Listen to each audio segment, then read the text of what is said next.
Alright, let's start with a brain bender. Right now, wherever you are, you probably think you're seeing the real world. You look around, maybe you're in your room, maybe you're outside. Maybe you're watching this on your phone at work pretending to be busy. But here's the wild part. You're not seeing the world. You're seeing your brain's version of it, a kind of internal hallucination. And you've been doing it your whole life. I know that sounds like something a stoner would say at 3 in the morning, but this is straight up neuroscience. Your eyes, your ears, your skin, they don't give you raw reality. They give you little electric signals, just pulses of data. And your brain takes that mess, fills in the blanks, and builds this high-definition 3D movie you think is reality. Let me give you something to chew on. There's this spot in your eye called the blind spot. Every single person has one. It's a part of your retina with no light receptors. You literally can't see anything there. But do you notice a hole in your vision? No. Your brain fills it in, seamlessly, constantly. You walk around every day with a hole in your visual field, and your brain just makes up what should be there. And you never notice. That's not perception. That's reconstruction. And that's just one example. The truth is, most of what you see isn't what's actually out there. It's what your brain predicts is out there. That's how it works. It's prediction first, then sensory input. You think your brain takes in information and reacts. Nope. It guesses first, then checks if it was right. This is called predictive processing. It's a model of the brain that flips everything we thought we knew. Your brain isn't a passive receiver. It's an active storyteller. And it doesn't care about the truth. It cares about what's useful. This is why two people can be in the same room, see the same thing happen, and remember it totally differently. Their brains aren't capturing reality like a camera. They're building reality like an editor with a biased script. Think about optical illusions. You ever seen that spinning dancer gif? Some people see her turning clockwise. Others see her turning counter-clockwise. It's the same image, but different brains fill in the motion differently. Your brain makes a call, based on context, based on expectation, based on you. And it doesn't just mess with what you see, it messes with when you see it. There's a delay in how fast your brain processes information. Light hits your eyes, your neurons fire, your brain decodes the signal. All that takes time, but you never feel the lag. Why? Because your brain compensates. It makes tiny time predictions to keep everything feeling smooth. You're basically living a fraction of a second behind real time, but your brain tricks you into feeling like you're synced up. That's not just clever. That's necessary. If you didn't hallucinate the present moment, you'd trip over every step, misjudge every moving object, and live in a constant glitch. This whole system, this whole beautifully broken system, can be hacked.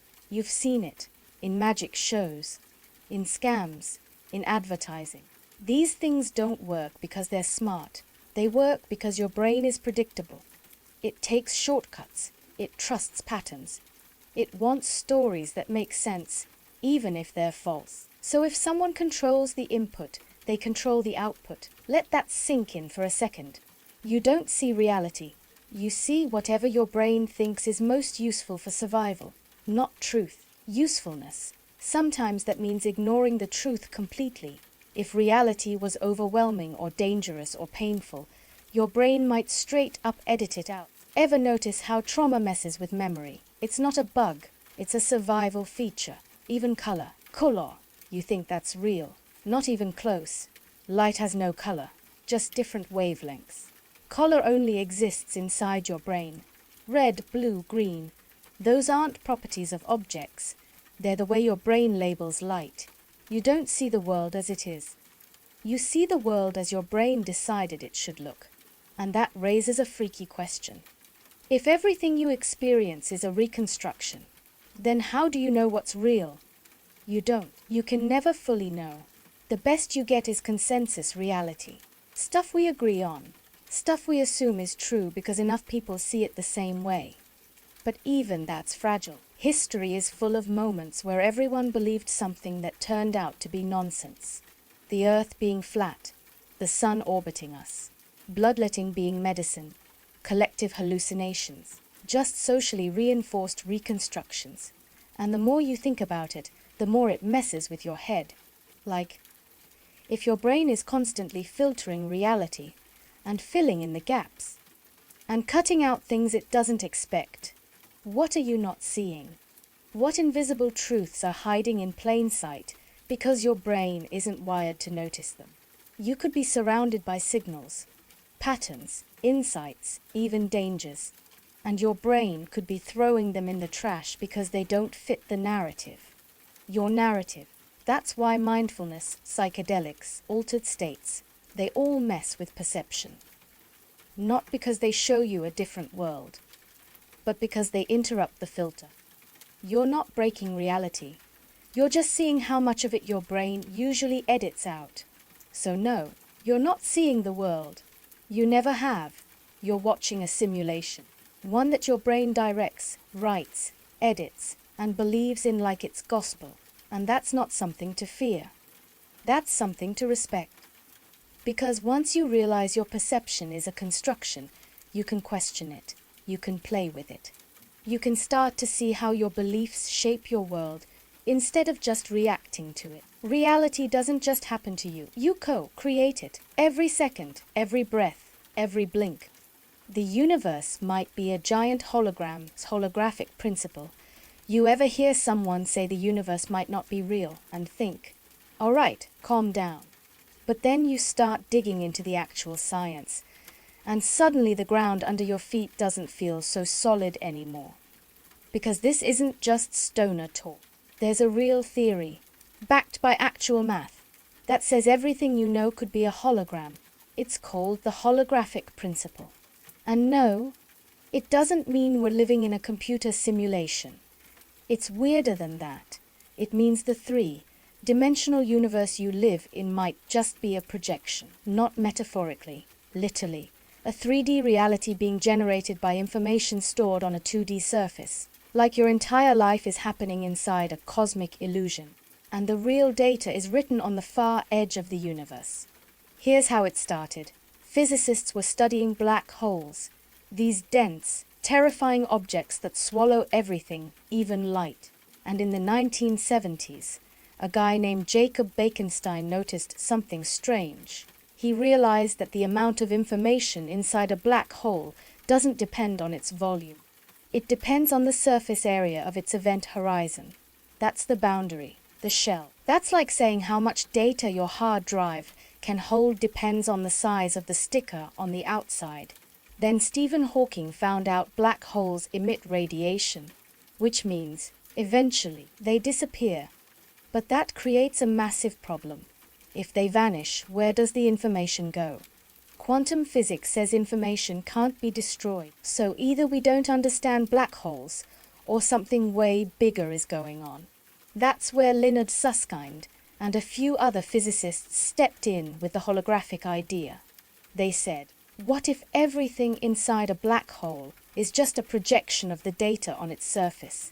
And then they pushed it one step further. What if the entire universe works like that? That's the holographic principle.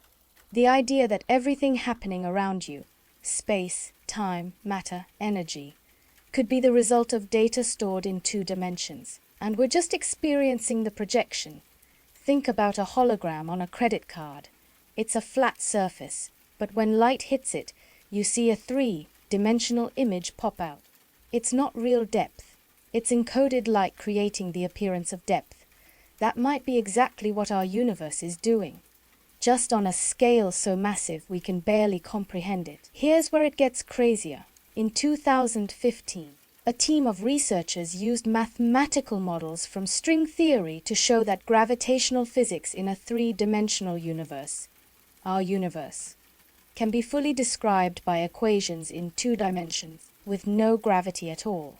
The math checks out. It's like discovering the cheat codes behind reality. And it raises this insane question. If the fundamental laws of the universe can be written in 2 dimensions, maybe the 3rd dimension is just a clever trick. Just like your brain reconstructs reality to create an illusion of sight and time. Maybe the universe itself is reconstructing space and depth using information from a flat source. It feels real. It looks real. But that doesn't mean it is. You could be living inside a projection so seamless, so convincing, that you never even question it. Because there's nothing to compare it to. We were born inside it, grew up inside it, built our stories inside it. We never stepped outside to see the projector. And just like in a hologram, if you cut off a tiny piece of that encoded surface, it still contains the pattern of the whole. Which, weirdly, sounds a lot like something else we know. DNA. Every cell in your body contains the instructions to rebuild you. The part contains the whole, over and over again. Now, let's be real. The holographic principle hasn't been proven. No one stepped outside the universe to look at the hard drive. But every time physicists try to poke holes in the theory, it holds up, and it forces us to ask, if this world is just a projected image of something deeper, what else might be? Maybe consciousness, maybe memory, maybe time itself. Because if the structure of reality is just an illusion stitched together by information, then everything you think is solid and unshakable might just be part of the pattern. Not fake, just not what we thought. And maybe that's not terrifying. Maybe that's a gift. Because if the universe is a hologram, then reality isn't some dead machine. It's alive with structure, with meaning, with information packed into every surface, every shadow, every breath. And maybe, just maybe, we're not just living in the hologram. We are part of the projection, echoes of a deeper code, carved into the fabric of the universe itself. Time might not exist at all. It's just a human illusion. Time feels like the one thing you can count on. You can lose your keys, lose your job, lose your mind. But time just keeps going, always ticking, never stopping. But here's the twist, that feeling. That sense of time marching on like a straight line. It might be completely fake. Not just misunderstood, not bent. It might not exist at all. Because when physicists dig deep into the nature of reality, time doesn't show up the way you'd expect. In fact, in the most fundamental equations that describe the universe, time isn't even there. You heard that right. The math works just fine without it. And that's a problem. Because it means time might not be this unstoppable force that moves everything forward. It might just be something we invented. A mental shortcut. A tool for staying sane while the universe does its thing. Think about this. Right now, it feels like there's a past, a present, and a future. You remember what happened yesterday. You feel grounded in the now. And you can imagine what's coming tomorrow. But just because your brain can feel those things doesn't mean they exist the way you think. You don't feel ultraviolet light either. Doesn't mean it's not there. And it works the other way too. Just because time feels real doesn't mean it actually is. Let's talk about the block universe theory. It says the past, the present, and the future all exist at once. Imagine the universe as a giant loaf of bread. Every slice is a moment. You're just sliding through it, one slice at a time. But the loaf itself is already there. Every second of your life, already baked in, from the first breath you ever took to the last one you will ever take, already there. So when you say something like that was 5 years ago, or I hope this happens next year, you're not traveling through time. You're just experiencing a different part of the loaf. And your brain is giving you the illusion of movement. Einstein backed this idea up over 100 years ago. In his theory of relativity, time isn't fixed. It stretches, it warps. It bends depending on where you are and how fast you're going. Two people can experience completely different timelines depending on their speed and gravity. That alone should make you question everything. Because if time was truly absolute, like some universal clock ticking in the background, that wouldn't be possible. And here's something that really breaks your head open. In 2009, a theoretical physicist named Carlo Rovelli proposed that time is not a fundamental property of the universe. He says it's a side effect, a trick of perspective. In his view, what we call time is just our limited way of looking at change. Take temperature, for example. It feels real. You say it's hot, it's cold, it's 80 degrees today. But temperature is really just how fast particles are moving on average. It's not a basic building block of reality.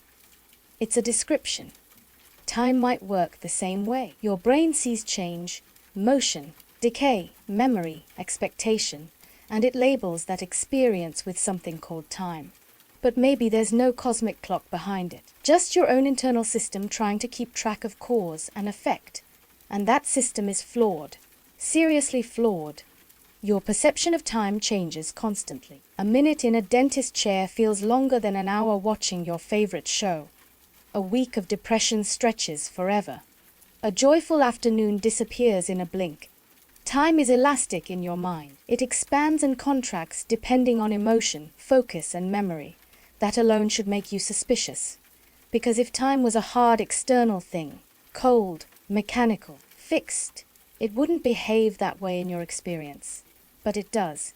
Because your brain is doing the heavy lifting, stitching events into a story, creating before and after, guessing what comes next based on what came before. It's not reading time, it's writing it. And maybe that's all it ever was. A story, a useful one that helped us survive, hunt, plan, build love, but not one that exists outside of our heads. The universe might just be a sea of interactions, a mess of particles bouncing, linking, colliding. No clock in the sky, no countdown, no beginning, no end, just events, states, conditions, things happening or not happening. And you're a brain inside a body trying to make sense of it all. So you organize it, you slice it up, you call it time. But maybe you were never really moving forward. Maybe forward isn't even a real direction. Maybe you're just surfing a wave of perception through a universe that doesn't care what day it is. And that doesn't make life meaningless. It makes every second more beautiful. Because if time isn't real, then all we have is this exact experience. This moment, which isn't part of some countdown. It's everything. No past to regret. No future to fear. Just now. Just this. Just you. And maybe that's the only kind of real that ever mattered. There could be infinite versions of you in parallel universes. Somewhere out there, you might be living a completely different life. Same name. Same face. But a whole other story. You might be a billionaire. You might be in prison. You might have never been born at all. And it's not fantasy. It's not sci-fi. It's one of the most serious ideas in quantum physics. Parallel universes. Not just one alternate timeline, but possibly an infinite number of them, stacked on top of each other. Branching, splitting, sprawling endlessly. And in every one of them, another version of you, not clones, not copies, but you as you could have been if something, anything, had gone a little differently. Maybe you turned left instead of right. Maybe you answered the phone instead of letting it ring. Maybe you said yes to something you walked away from in this world. And boom, new timeline, new path, new universe. This is the many worlds interpretation of quantum mechanics. It's not a fringe theory. It's been taken seriously since the 1950s. And it starts with a weird truth about the smallest particles in the universe. See, at the quantum level, things get strange. Particles don't just exist in one place. They exist in multiple states at once, like they're undecided. This is called superposition. A particle might be spinning clockwise and counterclockwise at the same time. It might be here and over there, not 50-50, both. And when you measure it, when you observe it, it suddenly chooses one. That's the part we see. That's our version of reality. But according to the many worlds theory, that collapse never really happens. The universe doesn't make a choice. It just splits. In one universe, the particle goes left. In another, it goes right.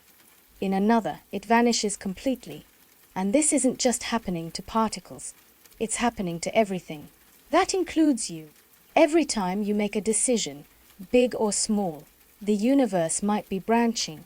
A new version of reality spins off with a new version of you living out the result of that decision. So maybe in one universe, you finally told them how you feel. Maybe you quit the job. Maybe you got in the car and drove until the map ran out, And in another, you stayed silent. You kept the job. You played it safe. Both happened. Both are real. And that means there could be infinite versions of you living infinite lives. Some close to this one, others completely unrecognizable. You might be famous. You might be unknown. You might be someone you'd barely even recognize if you met them face to face. And here's the thing, you'd never know, because each version of you is sealed in its own bubble, a different slice of reality. No way to peek in, no way to switch tracks. But just knowing they might exist, that changes something. Doesn't it? Because if all those other yous are out there, it means your life could have gone a million different ways. And it didn't. It went this way. Out of all the possibilities, this is the version you're experiencing. That can feel terrifying, or it can feel powerful. Because you're not stuck. You never were. This version of you is one of many, and you get to decide how this story unfolds. You might feel like you missed your chance. That one choice closed every door. But what if the doors are still there? What if the other versions of you are already walking through them? What if your job isn't to mourn the lives you didn't live, but to learn from them? To imagine the bold you, the fearless you, the version of you who didn't back down. Because that you might not be fiction, that you might be real, living right now, somewhere out in the vast multiverse. And maybe that version of you is imagining you in return, the you who chose this path, this set of risks, this flavor of pain and joy and meaning. None of these lives are better or worse. They're just different. And maybe that's the point. The universe doesn't owe you just one story. It might be offering you billions. And every choice you make becomes another echo in the endless hallways of reality. So next time you're standing at a crossroads and you feel frozen by the weight of the what-ifs, remember this. There's a version of you who already said yes, a version who already walked away, a version who already fell in love, or fell apart, or made peace. You don't have to be them, but you can choose which direction to lean, not because it erases the others, but because this life, this universe, is the only one where you get to be this you. So live it like it matters, because even in an infinite multiverse, this moment still counts. The simulation hypothesis, why this could all be code. You ever get that weird feeling like something's off, like the world is a little too clean, a little too predictable, like things happen just so, and you're not sure if it's luck, fate, or a glitch? That's where the simulation hypothesis kicks in. And once you really look at it, it gets hard to unsee, because the idea is simple but disturbing. This reality, everything you see, hear, feel, might not be real. It might be running on code, not metaphorically, literally, like a video game, like a simulation so advanced, so perfect, you don't even know you're in it. And here's the wild part. It's not just science fiction. It's not just the Matrix. Serious scientists and philosophers have put real thought into this. And the logic behind it is not crazy. It's actually kind of airtight. So let's break it down. First question. Do you think humans will ever be able to create simulations that are so realistic, people inside them can't tell they're not real? Feels like a yes. Right, we're already close. Video games today are insane. VR is getting better every year. AI is learning to talk, draw, think. Fast forward a few hundred years. You think that progress just stops? No way. Eventually, we'll be able to simulate whole realities, whole civilizations, worlds with people in them who are conscious, who think they're real. Now here's where it flips. If that's possible, if advanced civilizations can run realistic simulations, then what's stopping them from running millions of them?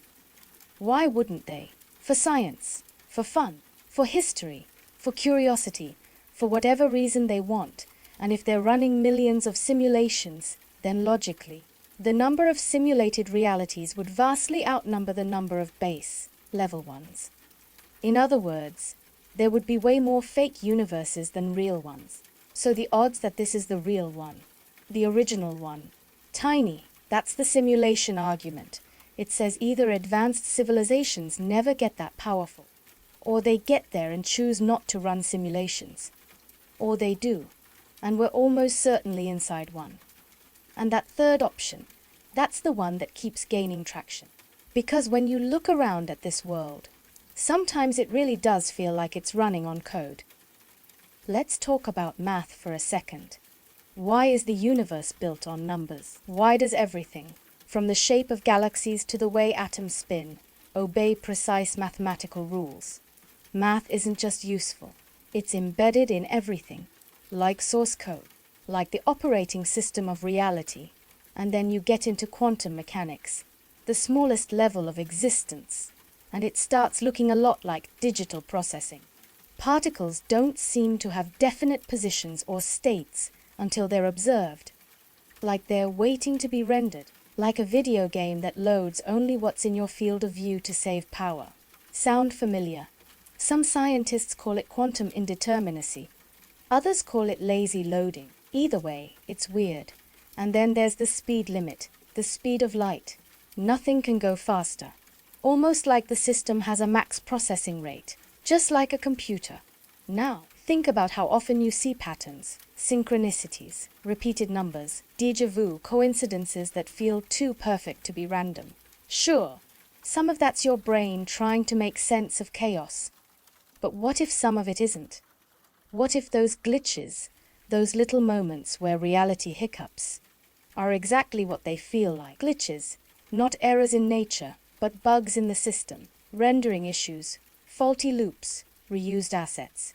What if the reason things feel scripted sometimes is because they are? What if that conversation you swore you already had was a playback, a duplication, a tiny rewound piece of code? Now, before this spins off into full paranoia, this doesn't mean you're not real. Even in a simulation, your experiences are real to you. Your pain is still pain. Your joy still matters. You still dreamed. You still love.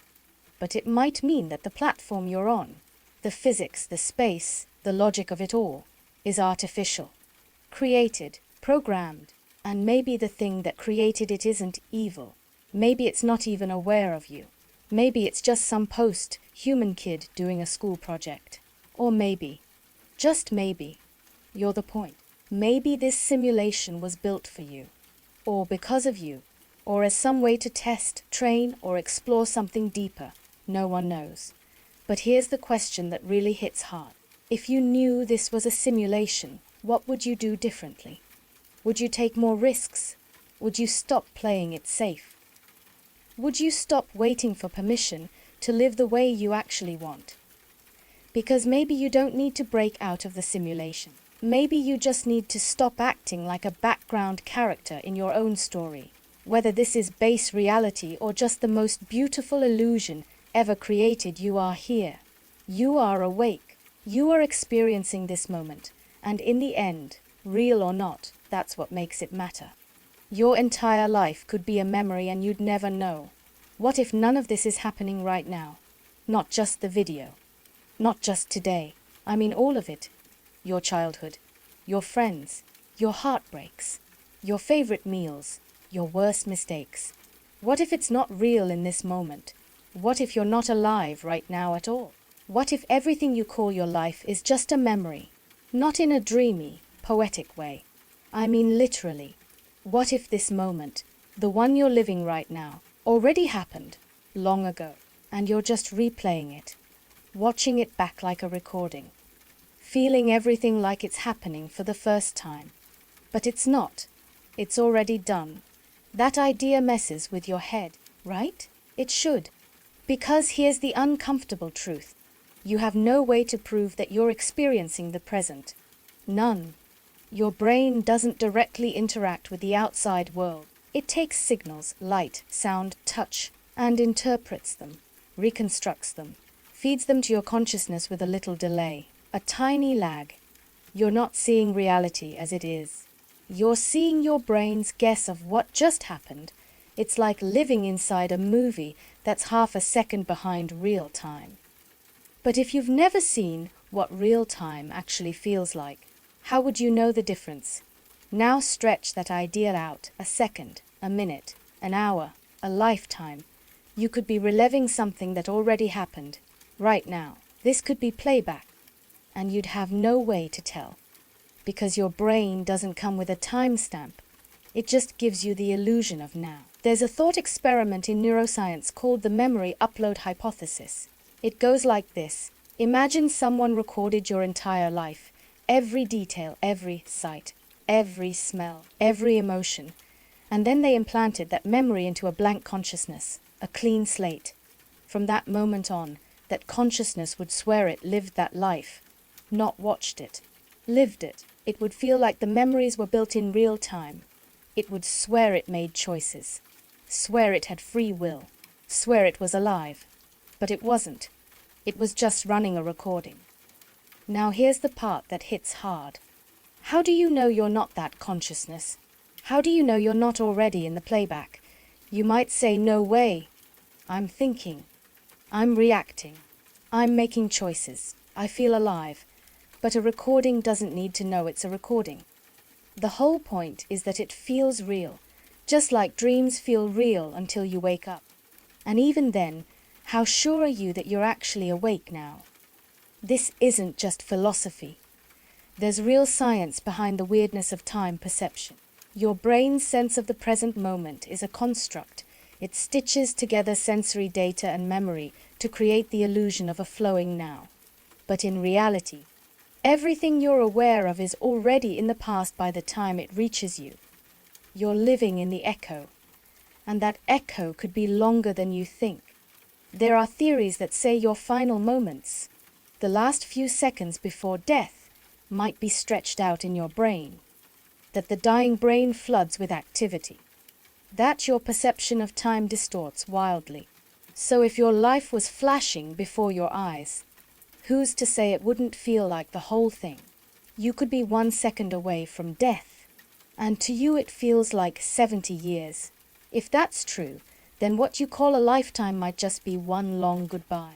One last flicker of awareness playing out like an entire story. Every scene, every person, every love and loss, all of it packed into the space between 2 heartbeats. Would that make your life any less meaningful? I don't think so. In fact, it might make it even more precious, because it means your entire reality, everything that matters to you, is happening inside your mind. It always has been. That was never a flaw. That was the point. You've heard people say life is short, but maybe it's even shorter than you thought. Maybe it's not a stretch of time at all. Maybe it's a single burst of memory. So the question becomes, what kind of memory do you want it to be? Because whether this is all unfolding in real time, or already finished and fading away, you are still here right now. Feeling, thinking, choosing. Maybe that's the only truth that matters. Not whether this is the first time through, but how fully you show up, even if it's the last. And if this is your life flashing before your eyes, make it beautiful. Make it honest. Make it raw. Make it unforgettable, because maybe you only get to see it once. You can't prove that anyone except you exists. Solipsism. There's a strange and unsettling idea that quietly haunts the back of the mind once you hear it. It doesn't scream. But once it's there, it lingers. The idea is this. You might be completely alone. Not emotionally alone. Not metaphorically. But truly. Literally the only conscious mind in existence. Everything around you. Every person you've ever met. Every voice you've ever heard. Every hand you've ever held. Could be something your mind is generating. Automatically. Effortlessly. Without your permission. Because here's the thing. You've never seen the world directly. Not even once. You only see the version of it your brain feeds you. Every image you've ever looked at. Every sound you've ever heard. Every sensation on your skin. All of that gets filtered through a thick fog of perception. Your eyes don't show you the world as it is. They take in light and color, then pass it through a complicated system of decoding. And then your brain builds something from it. Something that looks like reality. But it's not reality. It's a mental construction. And that construction can lie. When you dream, your mind shows you people who feel real. Sometimes it's people you've never met. You hear their voices. You see their faces. They say things that surprise you. They cry. They laugh. They comfort you. Or hurt you. And when you wake up, none of them existed. You imagined all of it, and it felt just as real as this. So how do you know this isn't a dream too? You might say. Because this is different. Because it's consistent. Because the laws of physics don't change. Because the people in your life have memories and opinions and personalities. But all of that could be part of the illusion. If your brain is capable of simulating a single mind during a dream, then what stops it from simulating dozens or hundreds for as long as necessary? It doesn't mean the people around you are fake on purpose. It just means you have no way of proving they're real. You can't step into someone else's mind and feel what they feel. You can't observe their thoughts directly. You only see behavior. You hear words, you watch actions, and then you interpret meaning, but that meaning comes from you. Even when someone opens up to you, even when they're crying or laughing or saying they love you, all you're really experiencing is your brain's version of what that should feel like. And once you realize that, a quiet question starts forming in the background. What if they're not there at all? What if your life is like a stage play and the rest of the cast is just detailed enough to keep the story moving? What if the coffee shop barista, the stranger walking their dog, the voices you hear on the internet are all just echoes in your head? Solipsism doesn't claim this is definitely true. It just says you have no way to know that it isn't. You can't prove consciousness exists outside of yourself. You can't even define it completely. You know you're conscious. That's the only thing you're absolutely sure of. Everything else, the people, the world, even your own past, is something you take on faith. Now, maybe that sounds cold or isolating, but it doesn't have to be. In fact, it can be a strange kind of comfort. Because if the world around you is a reflection of your mind, then every act of kindness you witness is part of you. Every warm word, every soft smile, every beautiful moment you encounter, that's you too. Maybe all the pain and love and joy and confusion you've experienced has been your own soul speaking to itself in 100 different voices. And if that's the case, maybe it means you're not really alone at all. Not in the way that matters. Whether solipsism is true or not almost doesn't matter. The idea still leaves a mark. It forces you to sit quietly inside yourself and recognize that your experience is the only one you'll ever truly know. And because of that, your inner world.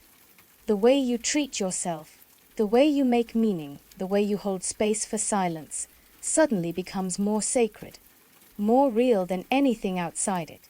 So if this entire world is just your mind, how do you want to shape it? How do you want to treat the characters in your story? What kind of presence do you want to be? Whether you're dreaming this life or living it in full color, you are the observer, the narrator, the witness to everything you've ever known. And even if no one else is real, you are. You are still here. You are still aware, and that might be enough. If the universe had a beginning, what came before it? There's a question that sounds simple at first, a question even kids ask. But the deeper you go into it, the stranger it becomes. If the universe had a beginning, what came before it? It feels like it should have an answer, like maybe you just don't know enough physics yet. But the truth is, the more we learn, the weirder this question gets, because it challenges everything: space, time, logic, language, even your ability to imagine. Start with the idea of the Big Bang. You've probably heard it described like this: the universe began as a single point, then exploded outward, expanding into the vastness we see today. But that's not exactly right. It wasn't an explosion in space. It was the expansion of space itself. It wasn't matter bursting out into emptiness. It was the creation of space and time from nothing. And here's the key part. According to general relativity, time itself, the ticking of seconds, the flow of before and after, only began when the universe did, which means there was no before. Not because it's hidden from us, because it literally didn't exist. That's a hard pill to swallow. Your brain is wired to think in sequences. Every event must have a cause. Every story must have a beginning, middle, and end. You ask what came before the universe the same way you ask what happened before sunrise or what you had for breakfast yesterday. But time is part of the universe. So asking what came before it is like asking what's north of the North Pole. It's a question that doesn't fit. And still, it haunts us. Because we don't like the word nothing. Not real. Actual nothing, not empty space, not vacuum, not darkness. We're talking about the absence of everything. No time, no space, no matter, no energy, not even the potential for something to exist, just nothing. And yet, somehow from that came this you, right now, watching this, and that feels impossible, like cheating. How can something come from nothing? Shouldn't there be a cause? Some physicists think quantum mechanics might hold the answer. In the strange world of quantum fields, particles can pop in and out of existence without any cause. Tiny, random fluctuations appear, then vanish. It's not magic. It's part of how the vacuum of space behaves at the smallest scale. So maybe the universe itself was just one of those fluctuations. A random blip that got lucky. A bubble in the void that expanded instead of collapsing. Maybe the laws of physics, or something like them, already existed in some kind of timeless quantum foam. And eventually, one fluctuation gave rise to everything. But that leads to another problem. If that foam existed, where did it come from? And if there's something rather than nothing, why? The further you go back, the harder it gets to separate science from philosophy, from poetry, from silence. There are theories that say the universe has no beginning. That time is a loop, that the Big Bang was not the start of everything, but just one phase in an eternal cycle of expansion and collapse. A cosmic heartbeat. A breathing in and out that never truly ends. In that view, only other versions of what we call now. Other theories suggest our universe is one of many. A single bubble in a vast multiverse sea. Universes constantly forming, colliding, dying. In that model, what came before our universe might be the death of another. We're not the first, we won't be the last. But none of this feels final. None of it feels certain. We're left with questions wrapped in other questions. And maybe that's the point. Maybe the question of what came before the universe is like standing at the edge of your own understanding. Looking off the edge of the map. You're not supposed to have the answer. Not yet. Maybe not ever. Because asking what came before the universe is really asking something deeper. Why is there anything at all? Why not just nothing? Why is there something here to question it? Why do you exist? You'll never be able to picture the beginning of time. Not really. You'll never truly grasp the concept of nothing. But maybe that's okay. Maybe what matters isn't the answer. Maybe it's the asking. Maybe it's the awe that lives in the question itself. You're a thinking, feeling, breathing collection of atoms that came from stars, that came from explosions, that came from singularities, that came from who knows what.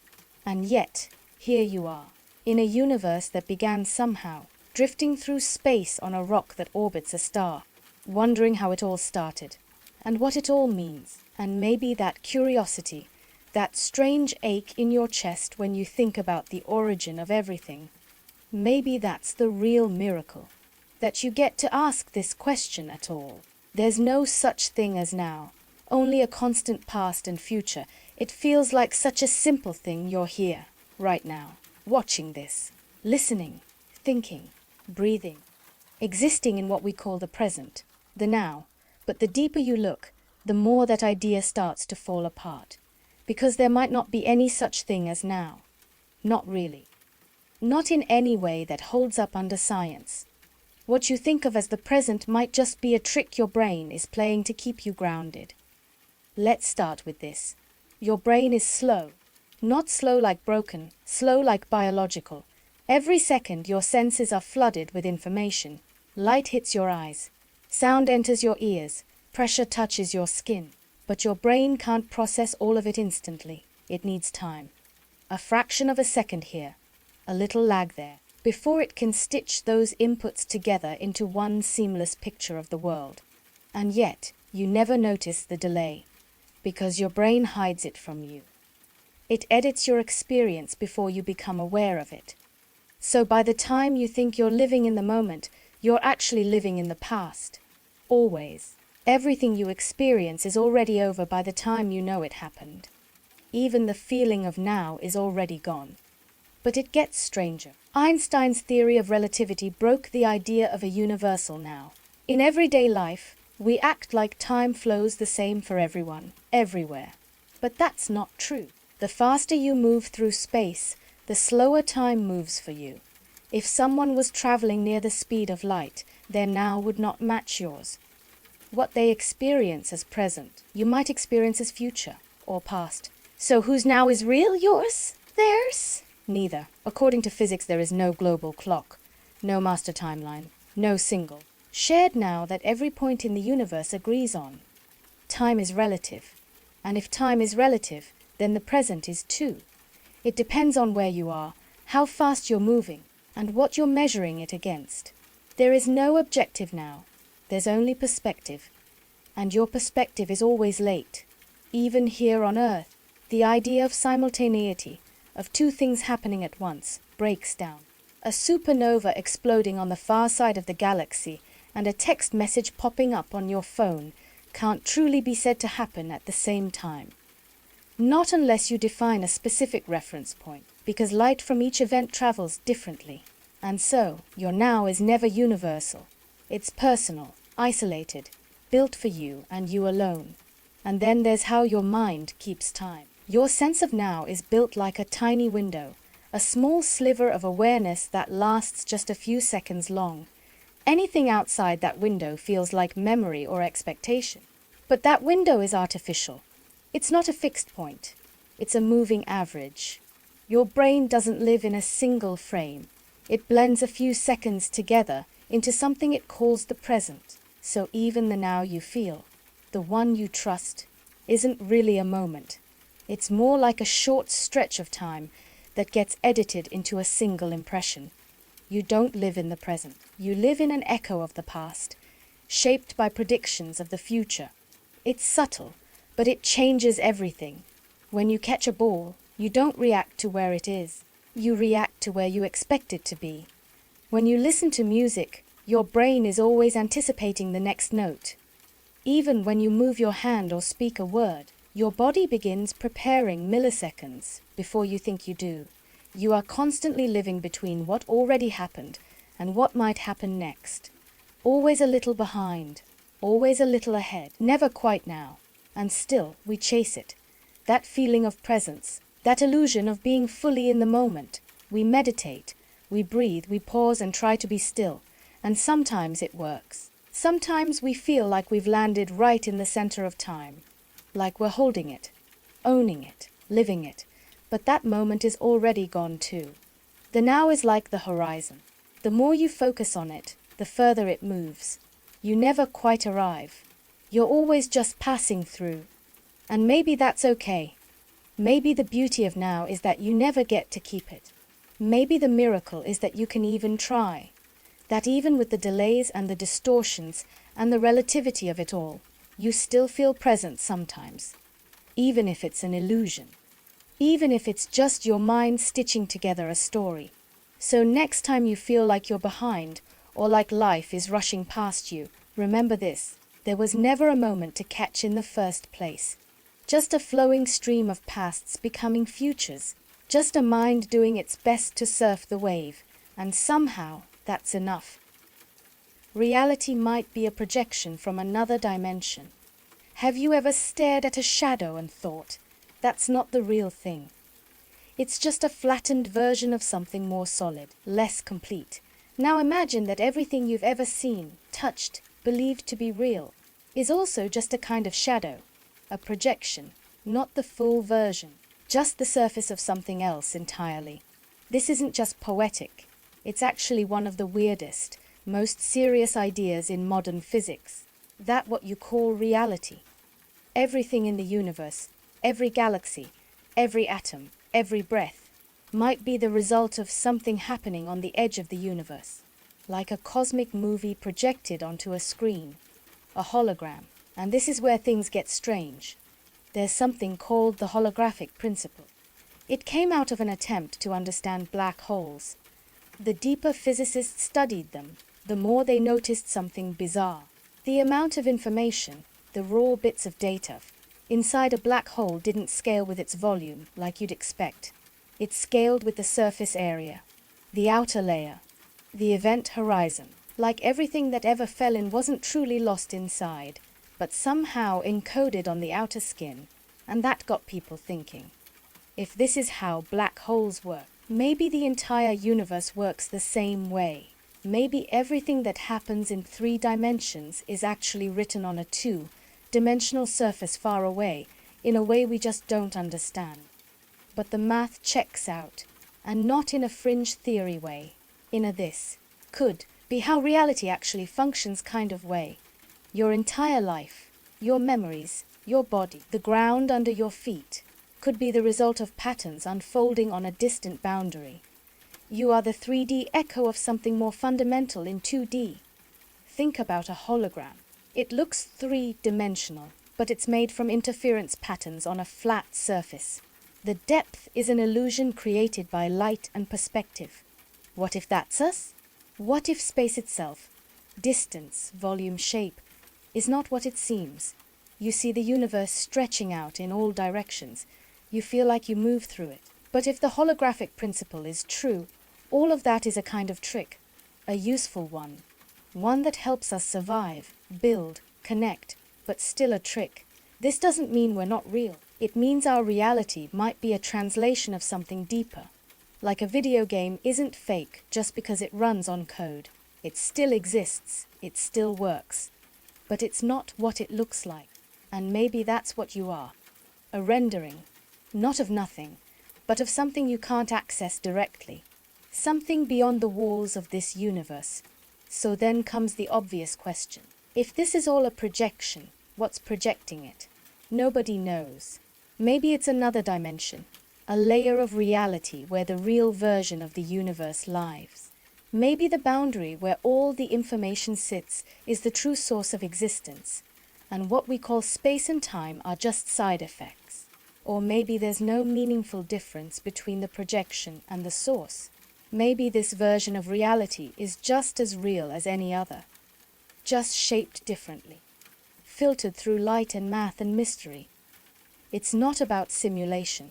It's not saying this is fake. It's saying that our understanding of real might be too limited, too focused on what we can touch and measure, when the deeper structure, the thing behind the curtain, is not made of particles or objects, but of relationships, equations, boundaries. Some physicists think this might be how quantum gravity works, that instead of trying to force gravity and quantum physics into one neat picture, we need to step outside and realize we're only seeing the projection. That space itself might be emergent, something that appears only after the deeper layer unfolds. Like how a hologram isn't 3-dimensional until you shine light on it from the right angle. And here's where it starts to bend your mind. If everything you experience is a projection, then that includes your sense of self, your emotions, your thoughts, your idea of up and down, near and far, before and after. It means everything you've ever known, your entire life, might be an expression of something you will never directly see. And you can't escape it, because you are it. You are inside the projection. You are made of it. There is no place to stand outside of it and look in. You are already woven into the fabric. You are the pattern, observing the pattern. So when you look at the stars and feel a kind of strange distance, when you think about the universe and feel small, maybe that's not because you're insignificant. Maybe it's because a part of you remembers that this world is not the whole thing, that you are more than a body in space. You are space itself. You are a ripple in the field. You are a reflection of something deeper. And maybe you're not supposed to understand it completely. Maybe it's enough to just sit with it, to let the edges blur, to let go of trying to hold it all in your head, and just feel the weirdness of being here. A shadow of something vast, a shape made from light, still thinking, still wondering, still aware. The observer effect means you change reality just by looking. You grow up thinking the world just kind of runs on its own. Objects exist where they are. The universe does its thing. And you're just watching it all unfold. Like a spectator. Like reality happens whether you're paying attention or not. But there's something buried deep in quantum physics that flips that idea completely inside out. It's called the observer effect. And it's not a theory or a metaphor. It's a real, measurable phenomenon. The act of observing something, even without touching it, actually changes what happens. The most famous example of this comes from the double-slit experiment. Sounds technical, but stay with me. Imagine a particle, like an electron, being fired at a barrier with two slits in it. On the other side is a screen to catch where it lands. If you just let it fly, over and over, something strange happens. The pattern on the screen doesn't look like two lines. It looks like a wave pattern, like the electron somehow went through both slits at the same time and interfered with itself. It doesn't behave like a single object. It behaves like a probability cloud. A maybe. But here's the weird part. The moment you set up a detector to watch which slit it goes through, not even to touch it, just to find out where it went, that wave pattern disappears. It starts acting like a normal particle again. It chooses a path. It picks a side. Just by watching. You forced it to make a decision. That's not normal. That's not how we expect the world to work. And yet, it's one of the most repeated, verified experiments in physics. When you don't observe, it exists in multiple possibilities. When you do, it locks into one. So what's really going on? Why does the simple act of observing, not manipulating, not interfering, just observing, cause a shift in behavior? Some interpretations say the particle doesn't even have a definite state until it's observed, that it's not hiding something from you. It actually exists in a kind of limbo until the moment you check, that your observation causes the wave of probabilities to collapse into a single outcome. Your choice to look is what defines what happens. You're not outside the system. You're part of it. That changes everything. It means reality might not be fully real until you interact with it, until you shine a light on it, until you notice. And it's not just philosophical. The math backs it up. Now sure, this mostly applies to tiny things, subatomic particles, quantum states, things far smaller than your eyes can see. But what is your body made of? What is the world made of? Everything at its core is quantum. Everything is built from these uncertain, unstable pieces of potential. And if they behave differently when they're observed, how much of your everyday experience is being shaped just by the fact that you're paying attention? And it doesn't stop at physics, because in real life, this effect shows up in more human ways too. People act differently when they know they're being watched. That's not a coincidence. That's built into who we are. We mirror, we shift. We tune our behavior based on how we're being seen. Even your own thoughts behave differently when you observe them. When you pay attention to an emotion, really pay attention, it starts to shift. When you notice a habit, a pattern, a reaction, it starts to lose power. You change it just by seeing it clearly. There's something strange and powerful about awareness. It bends reality towards certainty. It crystallizes the fuzzy edges. Maybe the same way a quantum particle falls into place when it's noticed. Your own internal world reshapes itself when you bring light to it. Some physicists have even suggested that consciousness, whatever that is, might be what causes wave functions to collapse in the first place. That awareness might not just observe reality, but actually participate in its creation. That without observation, the universe is nothing but a cloud of probabilities, waiting for someone or something to look and bring it into focus. Now, that idea is debated, hard, but it sticks with you, doesn't it? This notion that reality isn't fully separate from you, that your attention has weight, that the act of noticing something might literally shape what it becomes. It makes you wonder what else in your life is waiting to be observed. What else is sitting there, unformed, because you haven't looked directly at it yet. What choices, what relationships, what versions of yourself are still floating in that cloud of maybe, waiting for you to show up and collapse them into now? The observer effect isn't just science. It's a reminder that you are not invisible, that your presence matters, that when you choose to engage with something, a problem, a person, a truth, you are not just watching it unfold. You are helping define it. You're part of how it becomes real.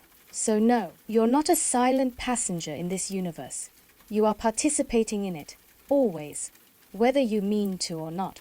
All of reality might be made of information, not matter. You spend your whole life surrounded by stuff, physical things. Your phone, your body, your bed, the sky. It all feels solid, like matter is the foundation of everything. But there's a strange idea creeping through the edges of modern physics, computer science, even philosophy, that maybe matter isn't the base layer at all. Maybe everything you call real is made of something far less physical, something far more abstract, information. Not as in news or data on a screen, but information in the purest sense. Ones and zeros, bits, the kind of binary structure that underlies everything from DNA to computer code. This is the idea, that everything in the universe, every atom, every photon, every force, might actually be built out of information, not matter, and that what we experience as physical reality is just how that information arranges itself when we look at it from the inside. At first, that sounds like science fiction, but the deeper you go into modern science, the more it refuses to let go. Because here's the thing, matter, as we know it, is already kind of an illusion. If you zoom in far enough on anything solid, it stops being solid. Atoms are mostly empty space. Even the particles inside atoms, protons, neutrons, electrons, are just fields of probability. They don't have hard edges. They behave like both particles and waves. They flicker in and out of existence depending on how you look at them. The deeper we dig, the less physical the universe looks, and in that emptiness what you find is structure, not stuff, patterns, relationships, rules, information. Take black holes, for example, one of the most mysterious objects in the cosmos. For decades, physicists believed that anything falling into a black hole was lost forever. But that idea ran into a problem. It violated the principle of information conservation. The idea that information in a closed system can't be destroyed. It might get scrambled, transformed, but not lost. Ever. That led to one of the most important shifts in theoretical physics. What if black holes don't erase information, but store it? What if all the information about what falls in, every detail, gets encoded on the surface of the black hole, like a cosmic hard drive? That's where the holographic principle comes back in. Because if black holes store information on their surface, maybe the whole universe does too. Maybe everything that happens inside space and time is actually being described by information on a boundary far away. Just like a computer simulation renders 3D space using flat lines of code. But this isn't about computers running the universe. It's about the nature of reality itself. Code is just our metaphor. The real idea is deeper. That everything you think is made of substance might really be made of math, not as a tool, but as the structure itself. Imagine someone hands you a virtual reality headset. You put it on, and suddenly you're inside a room. There's a couch, a window, a lamp. You reach out. You touch it. It feels real. But none of it's made of wood or metal. It's all being generated by lines of code. Not fake, just built differently, based on logic, information. That's the kind of reality this theory points to. Now, it doesn't mean your life is meaningless. It doesn't mean you're living in a glitchy video game. It means that reality is not what it appears to be on the surface. That the solid world you know might be the visible edge of something more fundamental. A network of information unfolding in space and time. Even the human brain supports this. Your memories, your thoughts, your sense of self, they're not made of matter in the usual way. They're made of patterns, connections, neurons firing, Signals being passed along. All your dreams, all your fears, all your personality, none of it has a weight. It's information. Stored, processed, and constantly restructured. And here's the strange beauty of it. If everything is information, then everything is connected, not by touch, not by proximity, but by structure, by the rules that govern how that information behaves. Maybe that's what physics really is. The language that describes how the universe computes itself. Not because it's a machine, but because computation is just what happens when information flows. Some scientists even believe that space and time themselves might be emergent properties, not fundamental, but built out of deeper informational processes. That time doesn't tick forward like a clock, but arises out of the way information rearranges itself. That space isn't a backdrop we live in, but a product of how information is spread out. And if that's true, then you are not just matter. You're not just cells and chemicals. You're a pattern, a ripple in the field, a unique expression of something deeper. You are information, moving through information, experiencing itself. And that's not science fiction. That's one of the most serious ideas about what this universe might really be. Not a thing made of things, but a song made of notes, a story made of logic, a dream made of data. And maybe, just maybe, the more you understand that, the more you realize how strange and miraculous it is to exist at all. You're not just in the world. You're part of its structure. You are its code, reading itself. And right now, in this moment, you are aware of it. And that might be the most important information of all. You're experiencing the past. Light takes time to reach you. You look around and think you're seeing the world as it is. Right now, in real time. But you're not. You never have. You're always looking at the past. And not just a metaphorical past, the actual past. Because everything you see, even the light hitting your eyes, takes time to get there. Every time you look at anything, your hand, a tree, the moon, a star, you're not seeing it as it is. You're seeing it as it was. Because light is fast, but it's not instant. It takes time to travel, even from your phone screen to your eyes, even from your friend's face sitting across from you. And that delay is baked into everything. Take the sun. It's about 93 million miles away, and light from the sun takes roughly 8 minutes and 20 seconds to reach Earth. That means every sunrise, every beam of sunlight warming your skin, is already over 8 minutes old. If the sun vanished right now, just blinked out of existence, you wouldn't know until over 8 minutes later. You'd still see it shining, still feel its warmth, still believe it's there long after it was gone. Now take that idea and stretch it. The moon. You see it as it was 1.3 seconds ago. The stars. Some of them are thousands of light years away. When you look up at night, you're not just looking across distance. You're looking back in time. Some of the stars you see don't even exist anymore. They burned out before humans even existed. But their light is still arriving, like ghosts. Flickers from a version of the universe that no longer exists. And it's not just space. It's here too. Every single thing you see has a delay, even if it's just nanoseconds. The room around you, you're not seeing it as it is. You're seeing it as it was. Because light had to bounce off those surfaces, travel through space, hit your eyes, and then your brain had to process that signal into an image. All of that takes time. So in a very real sense, your entire experience of life is always slightly behind. Always catching up. Even touch works this way. If you stub your toe, the pain doesn't hit instantly. The signal has to travel through your nerves to your brain. If it's your finger, the message gets there faster than from your foot. Your brain pieces together this delayed data and smooths it out into what feels like one seamless moment. But the truth is, you're living in a carefully edited playback, not a live stream. Think about conversations. You speak, someone listens, they respond. Even that has delay. And it's not just sound, it's perception. Their brain needs time to recognize your words, make sense of them, feel emotions, decide how to respond. What you think is happening now, this moment between people, is really a tangle of short delays stacked on top of each other. Your whole reality is one massive time, lag illusion stitched together by your brain to feel smooth. But it's all the past. Layered past, processed past. Delayed signals pretending to be the present. Now here's where it gets even weirder. If you're always seeing the past, then the present, the real present, is something you never experience directly. It's always out of reach, always ahead of you. The second light touches something. It's already moving away from it toward you. By the time it arrives, that thing has already changed. Maybe only by a fraction of a second. But it's different. The now you think you're seeing is already gone.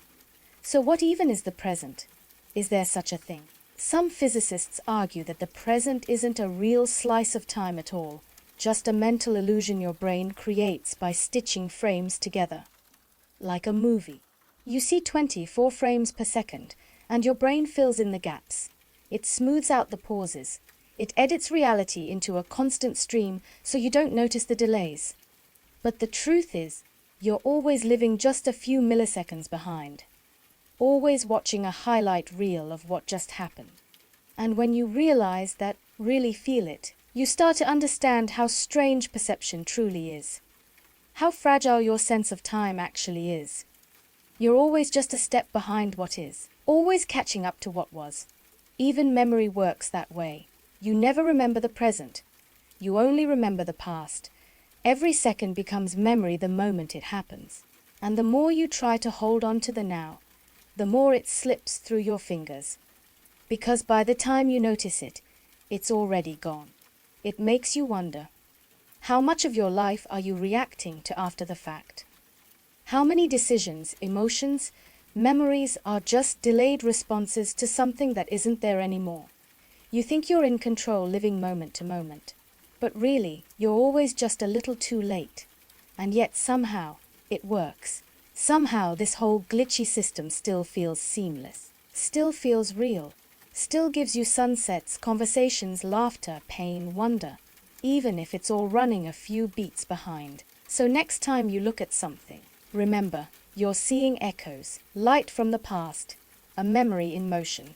And yet, it's all you've ever known. And maybe that's enough. Space-time isn't just a stage. It's a participant. Most people think of space as the empty container where stuff happens, a kind of cosmic backdrop. Planets move, stars explode, light travels, and space is just there, silent, passive, holding it all. Time gets treated the same way, a universal clock ticking forward while everything unfolds inside it. But what if space and time aren't passive at all? What if they're not just where things happen, but actual players in the story?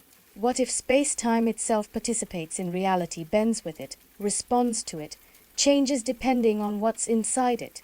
That's not a poetic idea. That's physics. Before Einstein, people thought space and time were absolute, like a blank canvas that never moved, never flexed, never reacted. But Einstein shattered that idea with general relativity. He showed that mass and energy don't just exist inside space and time. They warp them, they twist them, and space-time reacts. It's not a stage anymore. It's a living, dynamic part of the universe. Imagine a bowling ball dropped on a trampoline. The surface dips, curves around it. Now roll a marble nearby. The marble spirals inward, pulled by the shape of the trampoline. That's how gravity works in Einstein's model. Not as an invisible force acting across distance, but as a result of curved space-time. Big objects bend it. Small objects move along those curves. Space is telling matter how to move, and matter is telling space how to curve. You're standing right now on a planet that warps space beneath your feet. Time ticks slightly slower for you than it does for someone flying high in an airplane. Not a metaphor. Literally. GPS satellites have to account for this time difference, or they'd give the wrong coordinates. Space-time isn't just there. It's reacting to you, to the Earth, to everything. And it gets stranger. When something accelerates, not just moves, but changes speed or direction, it doesn't just affect the thing moving. It affects the geometry of space-time around it. When black holes collide, they send ripples through space-time itself. Those ripples are real. We've detected them. They stretch and squeeze everything they pass through. Even you, even me, even entire planets, though only by distances smaller than an atom. Still, they're there. Waves in the actual fabric of the universe. This means space isn't nothing. Time isn't just ticking. They are fields, structures, fluid, bendable, dynamic. Reality isn't just things inside space and time. Reality is made of space and time, and they respond to what happens inside them. And if that's true, then you're not sitting inside a fixed container. You're part of the structure. Every move you make, every bit of energy you release, adds to the shape of the universe in a small but real way. You are not just in the world. You are shaping the field you exist in. Now go even deeper. At the quantum level, things get even messier. Some theories suggest that spacetime itself might not be smooth and continuous. It might be granular, made of tiny discrete units, like pixels. Not just the stuff inside space, but space itself, and time too. Quantum chunks of spacetime that can flex and rearrange depending on what's happening. If that's true, then spacetime isn't just influenced by reality, it might be built out of it. It might emerge from something deeper, like how temperature emerges from particles moving, or how consciousness might emerge from neurons firing. Maybe space and time are what you get when something even more fundamental starts to interact. So now think about this. If space-time isn't the backdrop, but a participant, then everything you do isn't just happening inside the universe. It's contributing to the shape of it. Even stillness has weight. Even silence has presence. Even a single breath adds mass, creates pressure, influences the geometry around you. And that means presence isn't passive. Just being here, right now, has an effect. The universe is shaped by your existence in ways so small you'll never notice. And yet, they're real. Every step you take is carved into the space-time field beneath you. Every moment you live stretches time in your corner of the cosmos, even if only by the tiniest amount. You don't just exist in space-time. You are woven into it. And it's woven into you. So next time you think you're just floating through life, barely making a dent, remember this. Even the ground beneath your feet bends gently to your weight. Even time ticks differently because you are here. You are not a spectator in this universe. You are part of the geometry. You matter, because matter shapes space, and space responds. The universe might be conscious. Panpsychism theory. There's this quiet assumption that consciousness is something that only happens inside brains, that it's a human thing, or maybe an animal thing, something that shows up late in the game, after matter has already arranged itself into something complex enough to think. But what if we've got that backwards? What if consciousness isn't the byproduct of the universe, but a fundamental part of it? That's the core of panpsychism. The idea that consciousness isn't rare or exclusive, it's everywhere. Not necessarily in the way we experience it, not self-awareness, not inner monologues, not personality, but something more basic. A kind of inner experience, a flicker of subjectivity, even in the smallest things. So instead of consciousness being something that brains create when they get complicated enough, maybe consciousness is something that all matter has at some level, not thoughts. Not feelings, just a faint spark of awareness, like a single pixel in a larger image, each atom, each particle, each tiny unit of reality, carrying a sliver of the stuff we call mind. Now at first, that sounds completely out there. It almost feels like spiritual thinking dressed up in science clothes. But here's the thing. Consciousness is a real scientific problem. We still don't know where it comes from. We don't know why brains feel like anything. We know what parts of the brain light up when you feel fear or joy or pain. But that doesn't explain the experience. The redness of red, the pain of pain, the fact that anything feels like anything at all. That gap between physical stuff and conscious experience is called the hard problem of consciousness, and it has haunted philosophers and scientists for centuries.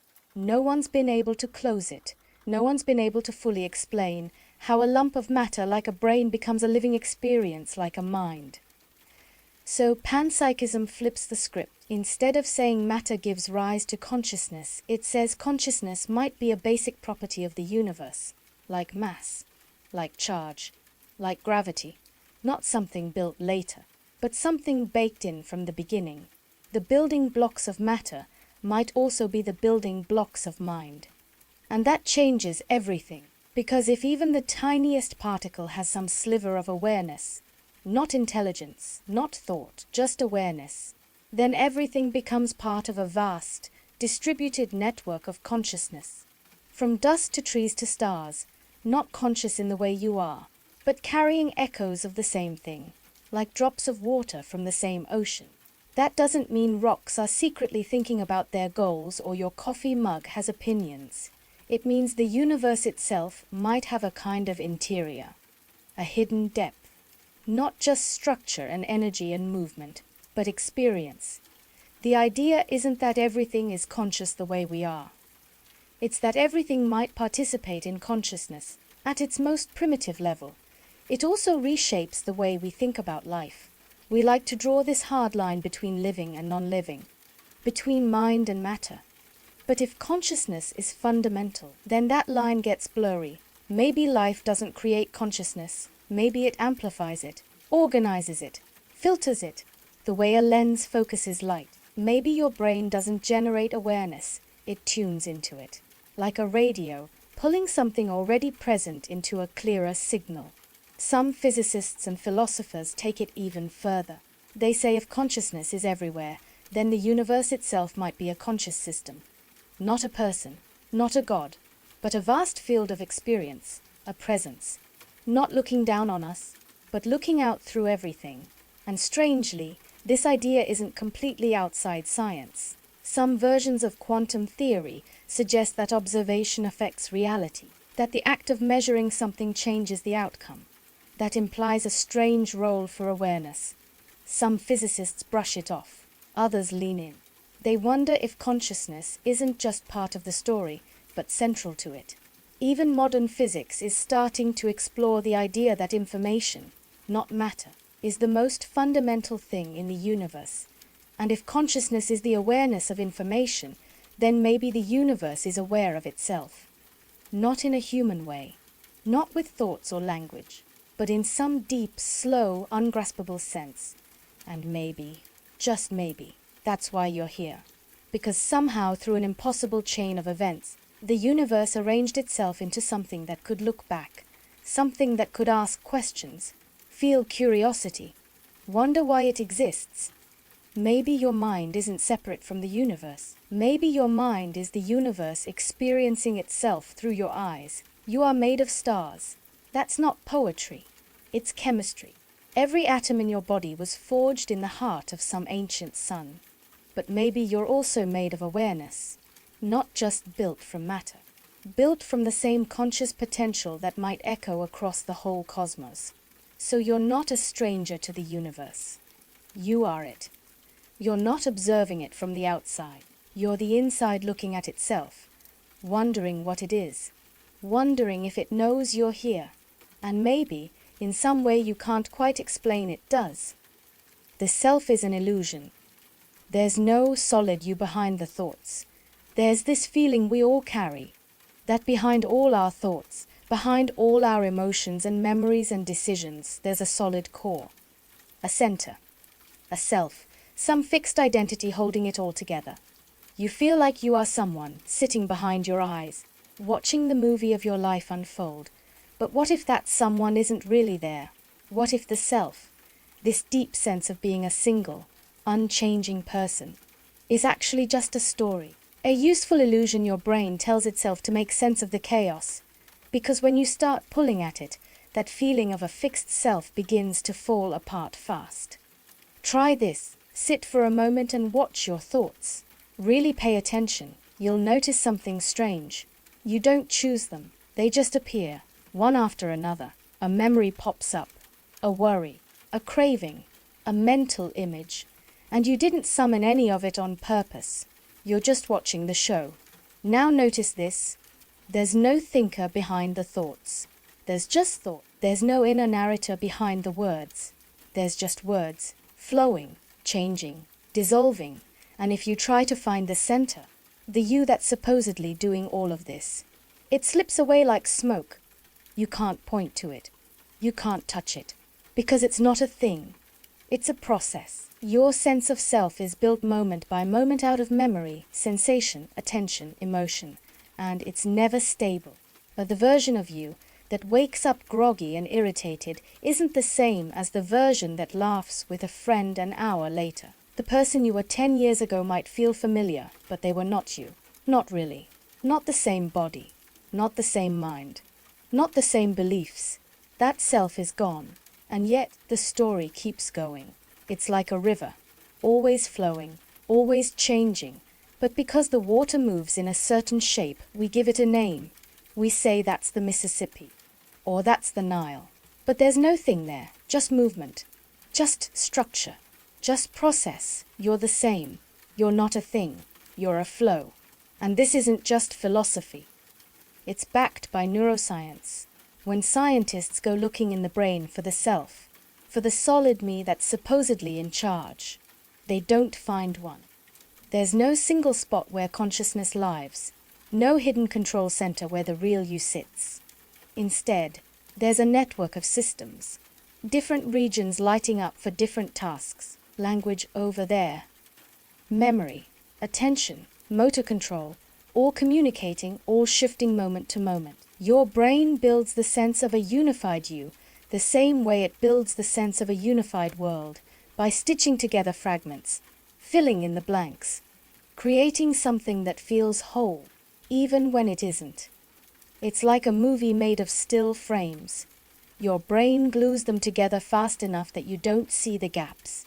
Even your memories, the foundation of your identity, are not fixed. They're rewritable.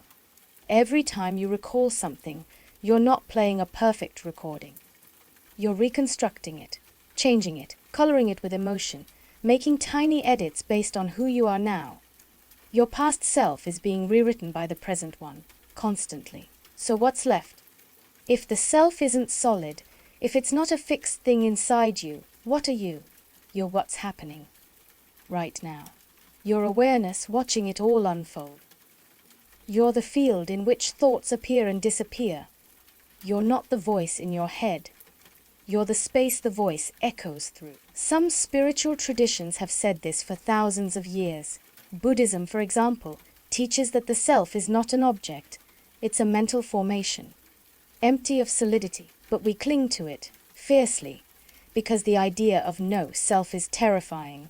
If there's no one behind the thoughts, who's afraid of dying, who loves your family, who suffers, who hopes. But here's the strange twist. Letting go of the self doesn't erase meaning, it deepens it. Because without a fixed self to protect, to obsess over, to build up or tear down, you start seeing life for what it is, fleeting, vivid, raw. You start feeling moments more directly. You become more present, more open, less trapped in your own story. You stop playing the role and start feeling the reality underneath it. And in that space, in the absence of a fixed identity, something peaceful opens up, a quiet kind of freedom. You're no longer a prisoner of your own image. You don't have to defend the illusion. You can just be aware, alive, changing. The self isn't who you are. It's just who you think you are. And when that illusion drops away, what's left isn't nothing. What's left is presence. And that might be the most real thing there is. There could be a mirror universe where time runs backward. Think about how strange time really is. We all feel like we're moving forward through it, moment by moment, second by second. The past is behind us, the future is ahead, and we're just sliding down the track like a train on rails. But here's the thing. Physics doesn't actually say time has to move in one direction. The laws that govern motion, gravity, light, they work just as well forwards as they do backwards. If you filmed a planet orbiting a star and then played the footage in reverse, the math would still hold. No rules would be broken. Nothing in the core equations of the universe demands that time must flow from past to future. So why does it feel that way? Why do we remember yesterday, but not tomorrow? The answer most scientists give is entropy. The second law of thermodynamics. It says that, over time, systems tend to move from order to disorder. Ice melts, buildings crumble. You drop a glass and it shatters into 1,000 pieces. But you never see the pieces leap back together. Entropy creates what we call the arrow of time. It's the reason we feel time moving in one direction. Not because time itself is one way, but because disorder increases. That's the flow we're caught in. But here's where it gets weird. Some physicists have proposed that if our universe began in a highly ordered state, like a Big Bang, then it might be natural for time to run forward from that point. But what if there's another universe on the other side of the Big Bang, one where time flows in the opposite direction? Not just a copy of ours, but a mirror version. Same physics, same rules, same starting point, but everything runs backward. In that universe, from our point of view, people would unage. Broken objects would reassemble. Stars would collapse into gas clouds. Galaxies would spin in reverse. And beings on that side, if they exist, wouldn't experience it as backward at all. To them, their time flows naturally forward, just like ours does to us. They wouldn't feel reversed. They'd feel normal. We're the ones running backward from their perspective. It's hard to even wrap your head around, but in some cosmological models, including certain versions of quantum gravity and time, symmetric theories, this kind of universe isn't just possible, it's expected. Imagine time like a mountain peak. Our universe started on one slope, rolling down into the future. The mirror universe started on the other side, rolling down in the opposite direction. From our perspective, they move backward. From theirs we do. But from the peak, from the ultimate origin, it's all symmetrical. Two arrows of time pointing away from a shared beginning. Now take a breath and sit with that. Because if that's true, it means time isn't some universal flow that everything moves through. It's something local, emergent, relative to your universe. Just like motion depends on your frame of reference. Whether something is moving or still depends on your perspective. Time might work the same way. What feels like forward to us feels like backward to them. And there's no absolute answer. Both are real. So what would this mean for us? Honestly, probably nothing practical. We're not likely to shake hands with our reverse twins anytime soon. The mirror universe, if it exists, would be forever sealed off from ours. No communication, no crossover. It's not like looking into a glass and seeing yourself blink in reverse. It's more abstract. A total reflection flipped through time beyond our reach. But the idea itself cracks something open in the mind. Because if time can run in two directions, if the universe doesn't actually care which way it flows, then our experience of the present might be just one version of reality. One direction out of many. One slope on a vast, unknowable mountain. And maybe this is the deepest truth of all. What we call time might not be a straight road. It might be a feature of perspective, a direction we fall in because of the conditions we were born into, the low entropy slope we happen to be rolling down. And somewhere out there, or somewhere back there, another version of existence is falling the other way. Not opposite, just mirrored, just equally real. And in the end, the most mysterious part of time isn't that it flows. It's that we feel it, that we ride it, that we carry a sense of now, a feeling of movement, a memory of what came before. But maybe for someone else, somewhere else, that memory plays in reverse. Your life might be repeating over and over without you knowing. You ever wonder if all this has happened before? Not just little moments, not just déjà vu, but your whole life. From your first breath to the one you're taking right now. What if this isn't the first time you've lived it? What if you've been here before hundreds, maybe billions of times, and you just don't remember? It sounds like a sci-fi idea, or maybe something out of a spiritual belief system. But this thought isn't just ancient mythology or some far-out philosophy. There's a real theory. It's called eternal recurrence, and it basically says the universe repeats itself over and over, forever. Everything comes back exactly the same, your memories, your favorite shirt, that scar on your knee. It's not a similar version, it's the exact same thing, playing on loop. And here's where it gets weird. Some modern physicists think this might not be just poetic. It could be mathematically inevitable. Because if the universe is finite, if there's a limited number of particles and ways to arrange them, and time goes on forever, then at some point, things have to repeat. Imagine shuffling a deck of cards. If you shuffle it enough times, eventually you're going to get the same exact order again. Not just once, but over and over. Now imagine the universe is that deck, and your life is one of those hands. And every time the cosmic shuffle happens, your exact life gets dealt again. Same choices, same people, same moments. And you never know, because your memory resets every time you're born. You live this life thinking it's your first time through. And it never is. Think about that for a second. Right now, you could be living version number 50 billion of your life.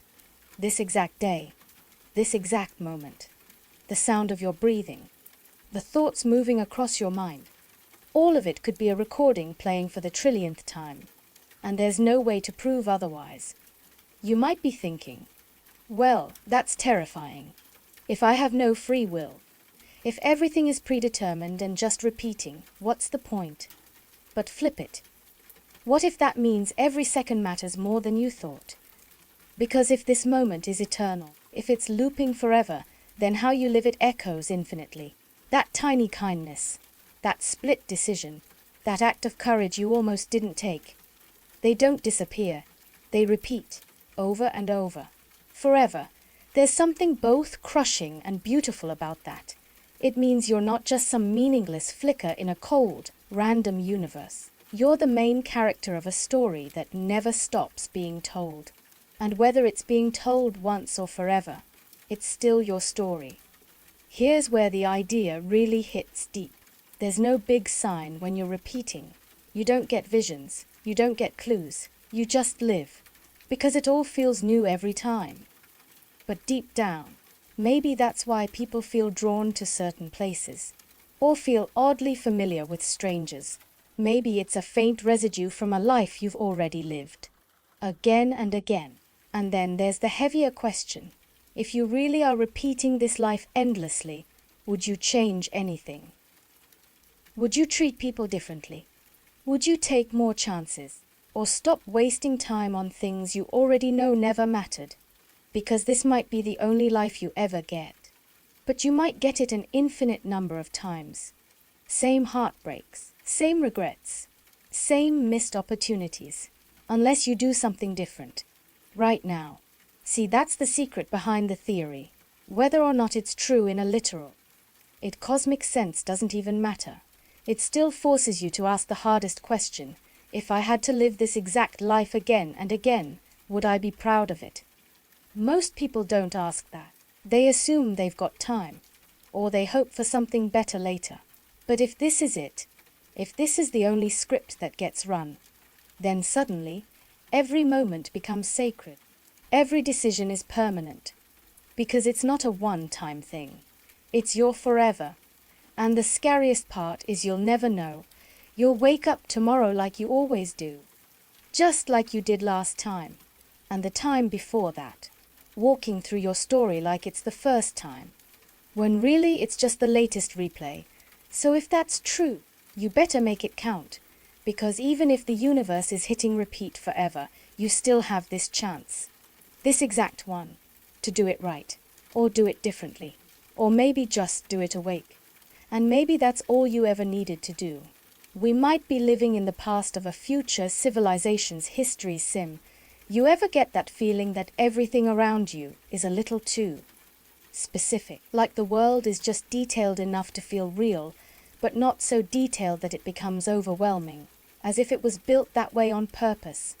Not chaotic, not random, just scripted enough to keep you believing it. Now imagine this. Far in the future, maybe 1,000 years from now, maybe 10,000, a civilization emerges.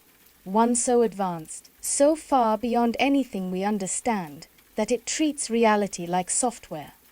They've mastered energy, they've mastered computing, and now they want to look back, not just in books or documents or ancient data, but they want to relive it, the past, to actually simulate it. Not as a game, but as a full-scale, historically accurate reconstruction, a history sim.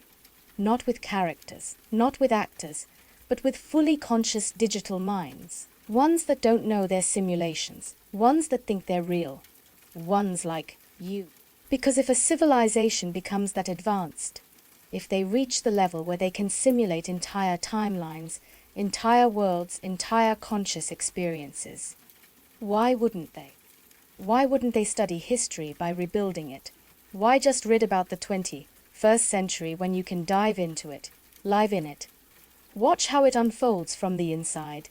Now here's the twist. If they're that advanced, they wouldn't stop at one simulation. They could run thousands, millions, whole branches of possible pasts, alternate decisions, different outcomes. And if they ran even a fraction of those, there would be far more simulated consciousnesses than real ones. Far more artificial pasts than one actual history. And if that's true, then the odds you're living in the one real past shrink to almost nothing. You wouldn't be in base reality. You'd be in one of the simulations. Just one among many. One branch of what might have happened. So let that sink in for a second. You're not in the past because it's 2025. You're in the past because a future mind pressed play, and you're inside the playback, thinking your thoughts, living your life, believing it's all natural. But really, your entire world is being reconstructed, every sound, every memory, every moment, not fake, just generated, just history, rerun through code. This idea isn't random, it's based on logic, a kind of philosophical math. Because if it's possible to simulate a conscious mind, and we're already getting closer with artificial intelligence, then it's only a matter of time before entire worlds can be simulated. And once they can, people will.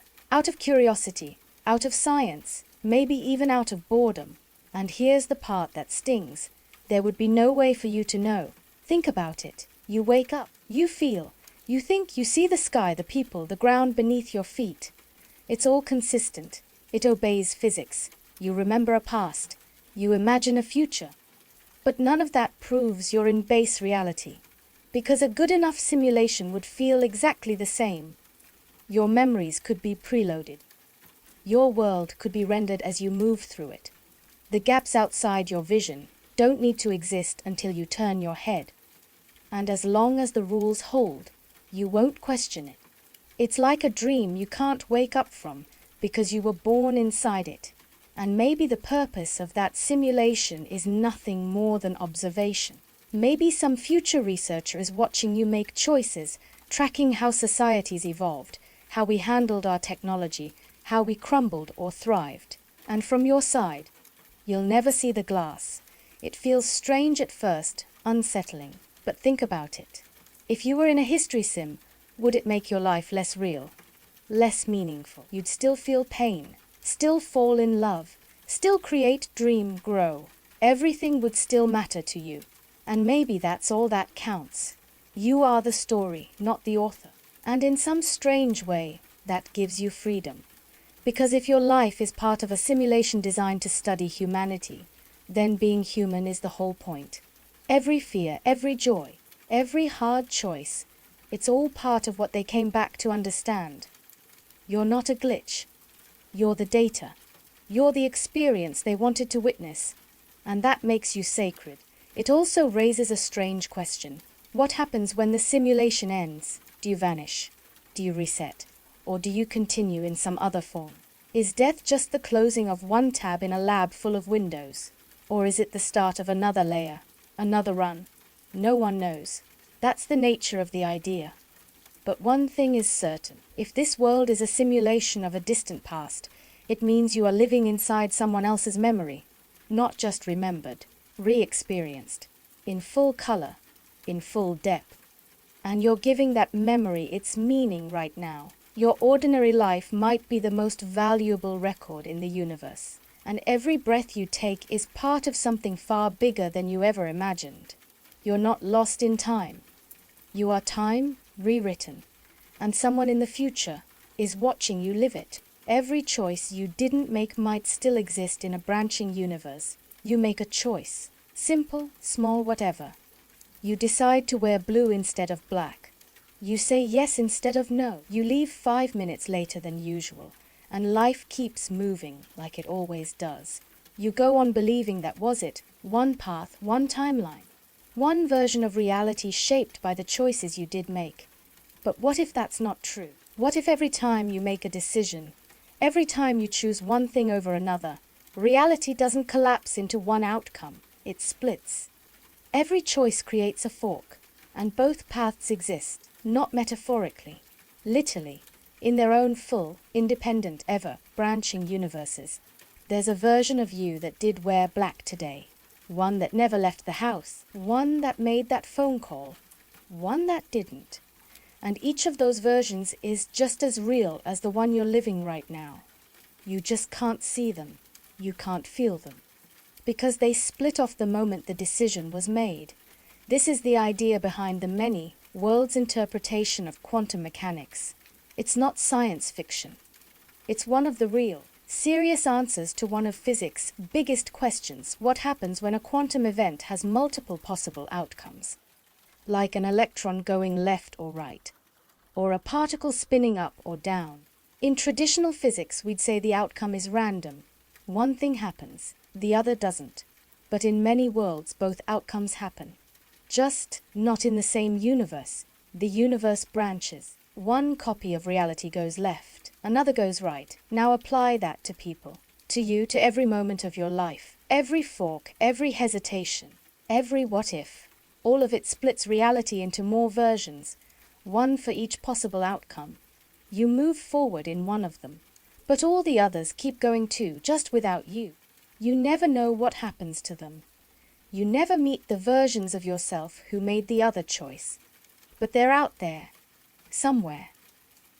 There's a version of you who moved to a different city, a version who stayed with that person you left, a version who never took that risk, a version who took every single one. Some of them are better off, some of them are not. But they all exist, playing out their own lives in full detail, not as shadows, but as full realities just as rich and vivid as yours. And the thing is, this never stops. Even now, more versions of you are branching off.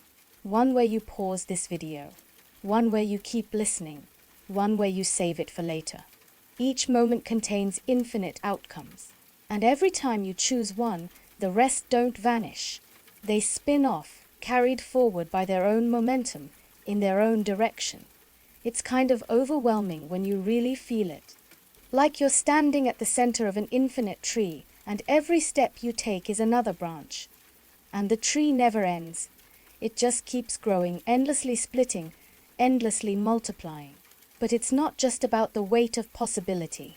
It's also about how free you really are. Because if every choice exists somewhere, if every version of you is out there, then you are never really stuck.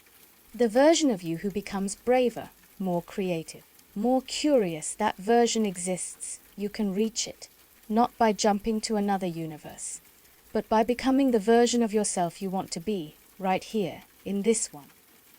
Because choices don't just shape the world around you, they shape who you are.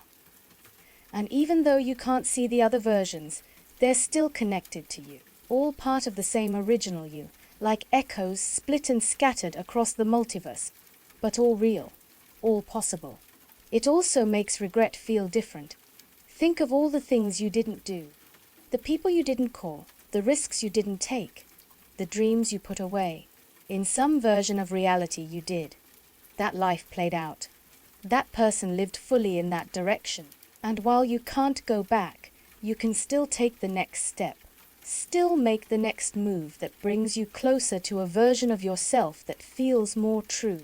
Because every new choice is a chance to split again, to branch off, to begin something new. And that's the strange gift of this idea. It doesn't just overwhelm you with infinite possibilities. It reminds you that right now, in this moment, You still have power. You are still the one making the choice that creates the next version of your life. Even if you've made mistakes, even if you've wasted time, even if the past versions of you made choices you wish they hadn't, you can still choose again, still shape your path, still take one step that leads to a better branch. There's a version of you who's thriving, one who's growing, one who's becoming exactly who you're meant to be. And maybe you're not them yet, but you can become them, one small decision at a time. So whatever you're facing right now, whatever feels like the end, it's not. It's just one branch of many, and the next one is waiting. You're always living slightly behind reality due to processing delays. You think you're experiencing the world in real time, right now, as it is, as it happens. But you're not. You're always a little behind. Not seconds, not minutes, but just enough to be invisible. Enough that you'd never notice unless someone pointed it out. The world you see, hear, feel, it already happened. Just a moment ago, you're living in a delayed broadcast of the present, a soft echo of reality. Not because something's wrong, but because of how your brain works. And once you see it, you can't unsee it. Here's the thing. Every single sense you have, sight, sound, touch, takes time to process. Light enters your eyes, it hits your retina. It gets converted into electric signals. Those signals travel through your optic nerve, reach the visual cortex in the back of your brain, and then finally you see. But by the time that picture forms in your mind, the light that bounced off whatever you were looking at is already gone. The object may have moved.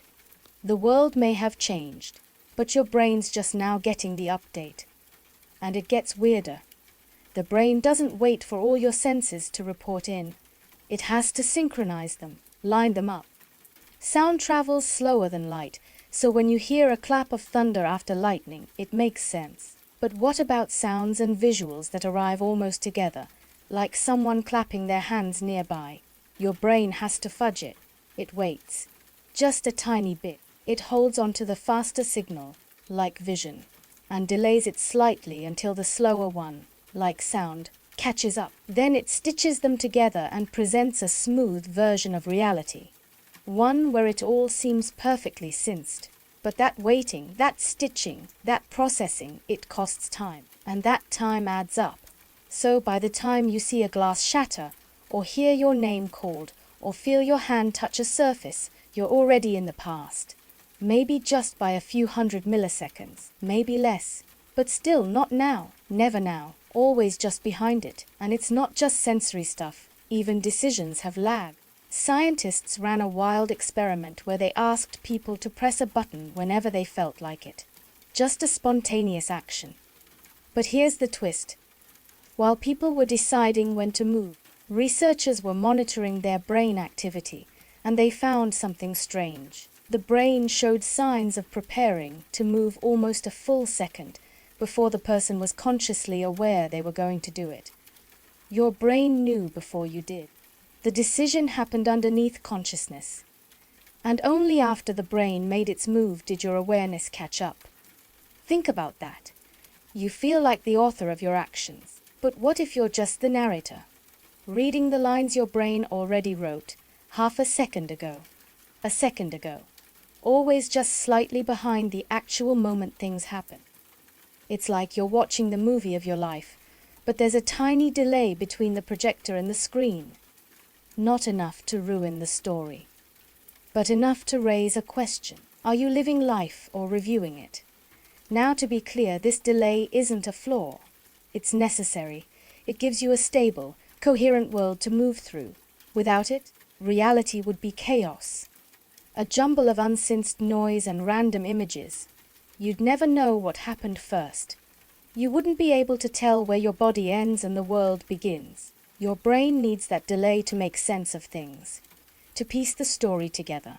So it builds a version of reality that is smooth, consistent, easy to follow, but not immediate. It's not the raw feed, it's the edited cut. And that means the present moment, the one you think you're in right now, is a construction, a best guess, a reconstruction of what just happened, filtered through your nervous system, polished for stability, and delivered with just enough delay that you'll never notice, unless you stop to think about it. And when you do, it changes everything. You realize the present is always out of reach. Not metaphorically, literally. The real present is gone before you even know it was here. You are always living in the afterimage, always responding to something that already happened, always arriving slightly too late, and yet somehow it still feels like now. That's the magic of the brain. It lies to you gently every second of your life, not to deceive you, but to protect you, to give you a version of the world you can live in, one that feels real, even if it's already over. So the next time you look around, or hear a sound, or move your hand, remember, you're not reacting to what is. You're reacting to what was. But maybe that's okay. Because even if you're always behind the moment, you're still in the story. You still feel it. You still live it. And in the end, that's what makes it real. Not because it's perfect, but because it's yours. Space and time might emerge from something even deeper. Everything you've ever experienced has happened somewhere, at some time. You woke up in a place. You ate breakfast at a time. You're hearing this right now in what feels like the present, somewhere inside your life. And your brain quietly assumes something very basic about reality. That space is the stage where everything happens. That time moves forward like a river, that the universe runs on these two gears. But what if it doesn't? What if space and time aren't the foundation of reality, but the result of something deeper, something stranger, something we haven't even fully discovered yet? You've probably heard that space and time are connected. Einstein called it spacetime. He showed us that time bends and stretches based on speed and gravity, that space curves, that the fabric of the universe isn't just a flat backdrop. It's dynamic, flexible, alive in its own way. But even that might not be the bottom layer. Because in the world of theoretical physics, the frontier where scientists try to merge quantum mechanics with gravity, something weird keeps showing up, a pattern. It's like space and time are not fundamental at all, like they come out of something else, something invisible, something made of information. Imagine a video game. The world inside it looks three-dimensional. There's space, distance, movement. Time passes, but none of that exists on the disk. The disk just holds code, bits of data. The game world is built from information being processed in a certain way, and to the characters inside that game. If they could think, the world would feel real. They'd believe in space. They'd feel time.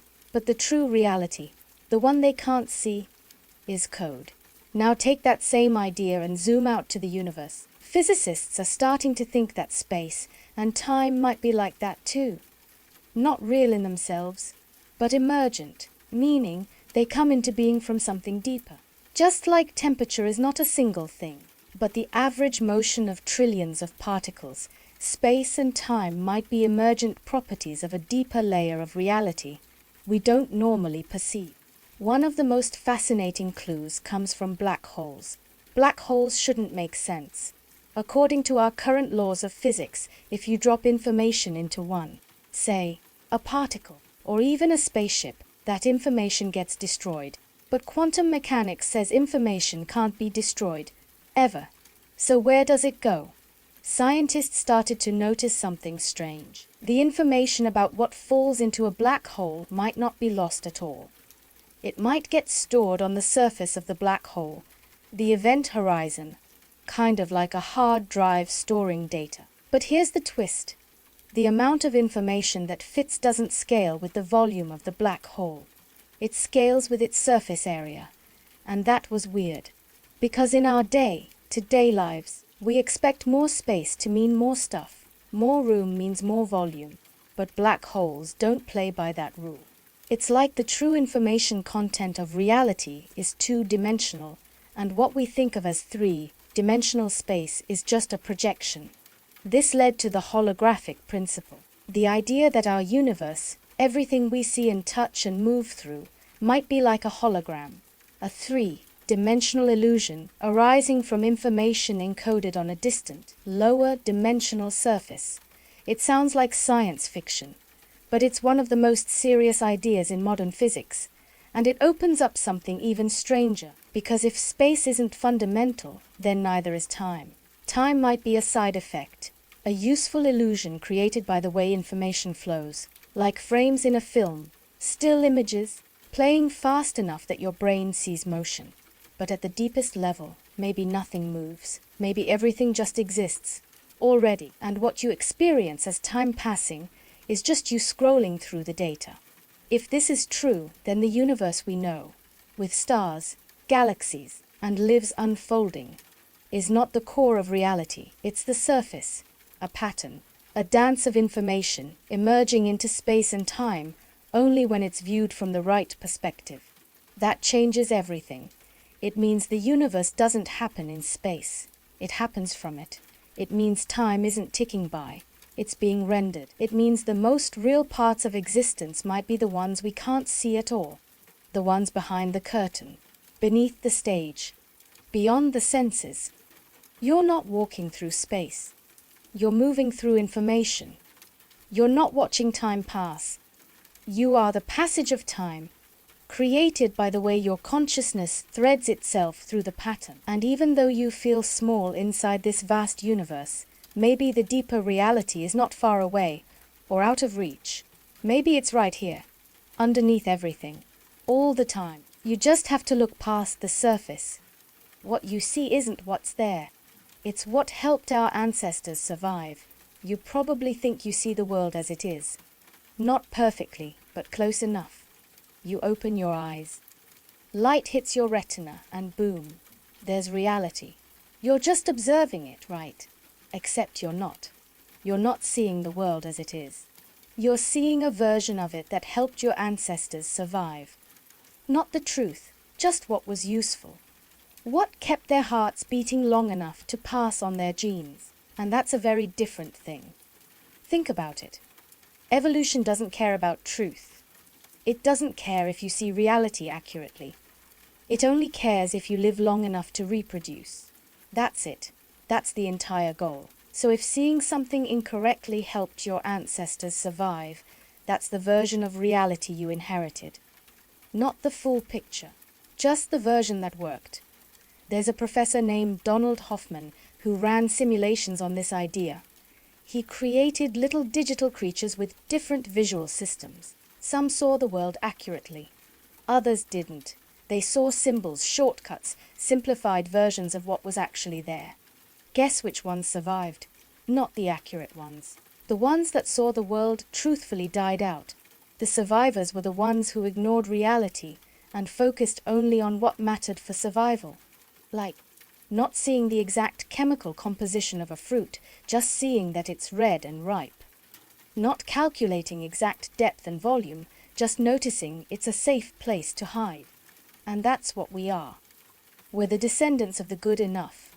The ones who didn't need to see reality, only the parts that kept us alive.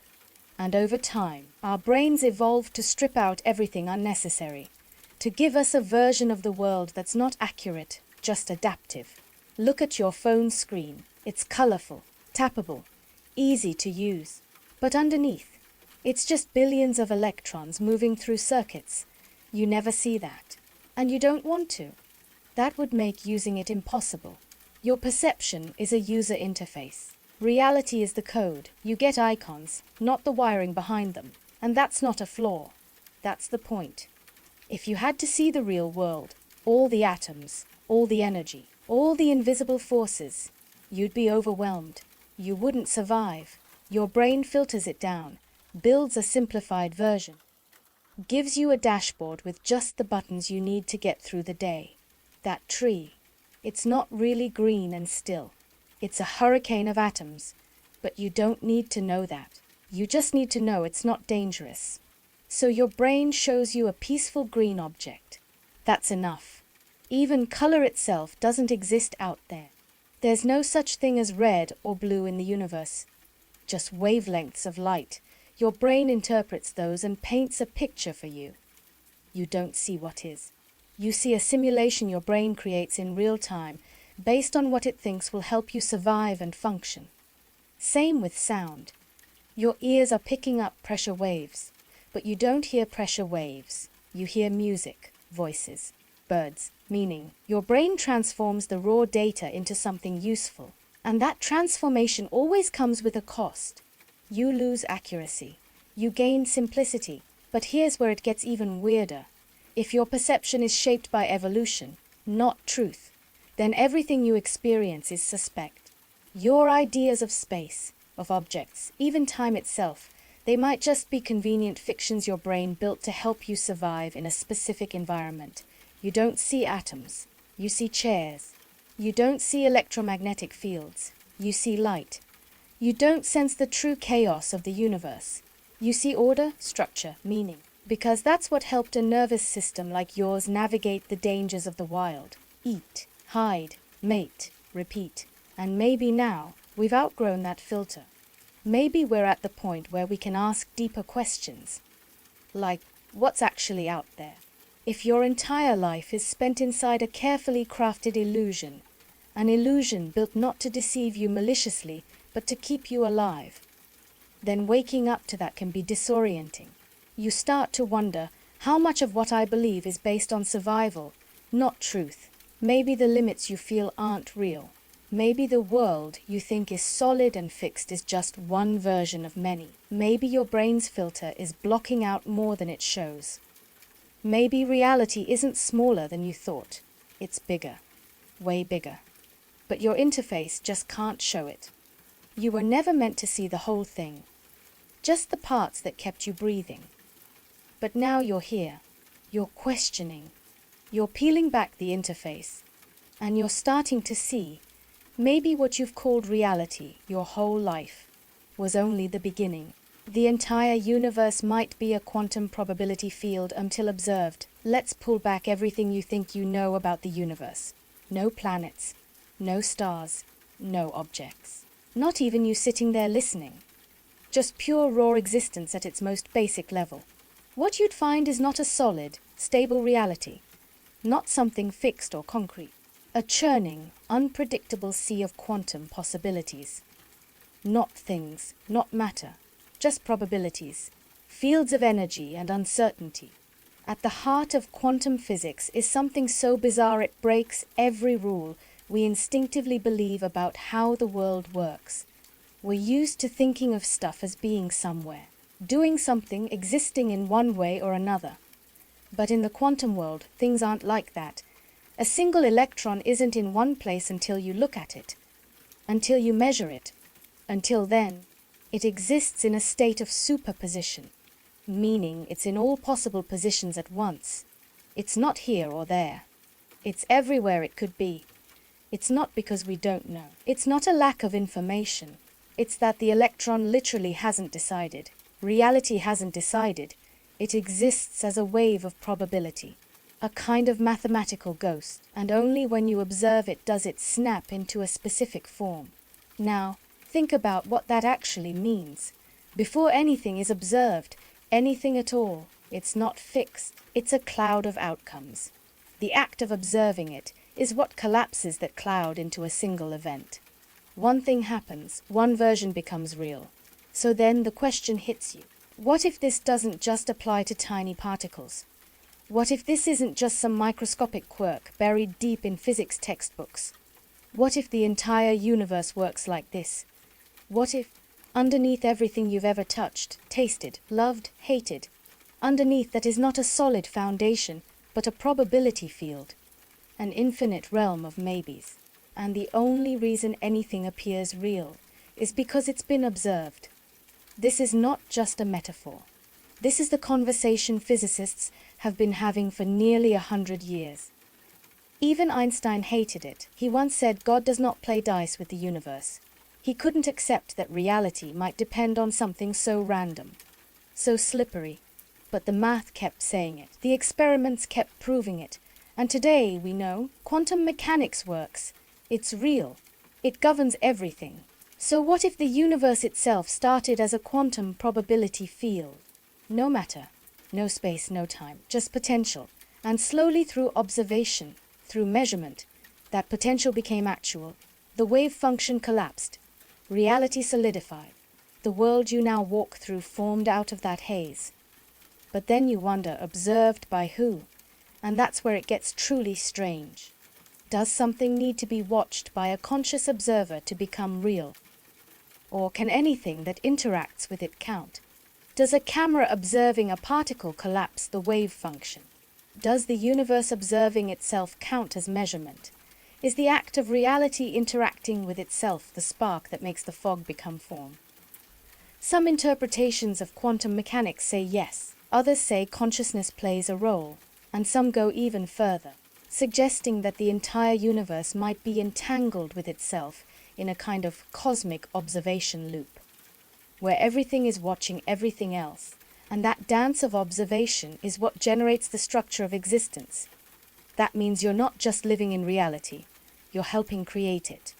Not in some fluffy, new, age kind of way, but in the actual, mathematical, physical structure of the universe.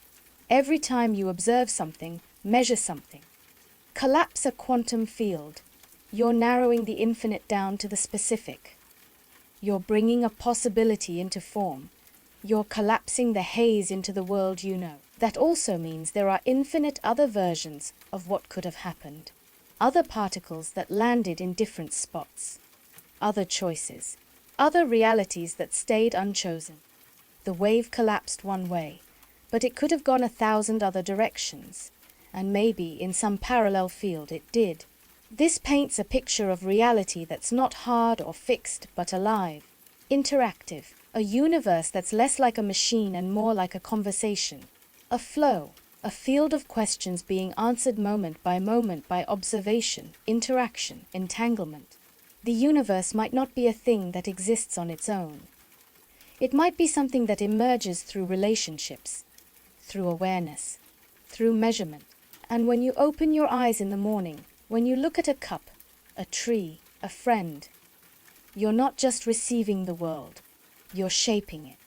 You're pulling one thread out of an infinite tangle. You're participating in the unfolding of something that is never quite solid, never quite final, always waiting for the next observation to become real again. This is not the world your senses tell you about. This is deeper. This is the raw engine behind it all, and it might mean that the entire universe, down to its bones, is not made of matter, but of questions, of probabilities, waiting for someone, something, somewhere, to look. What if we're just dreaming and there's no way to wake up?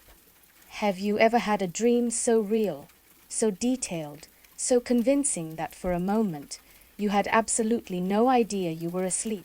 You felt pain, you heard sounds, you had thoughts.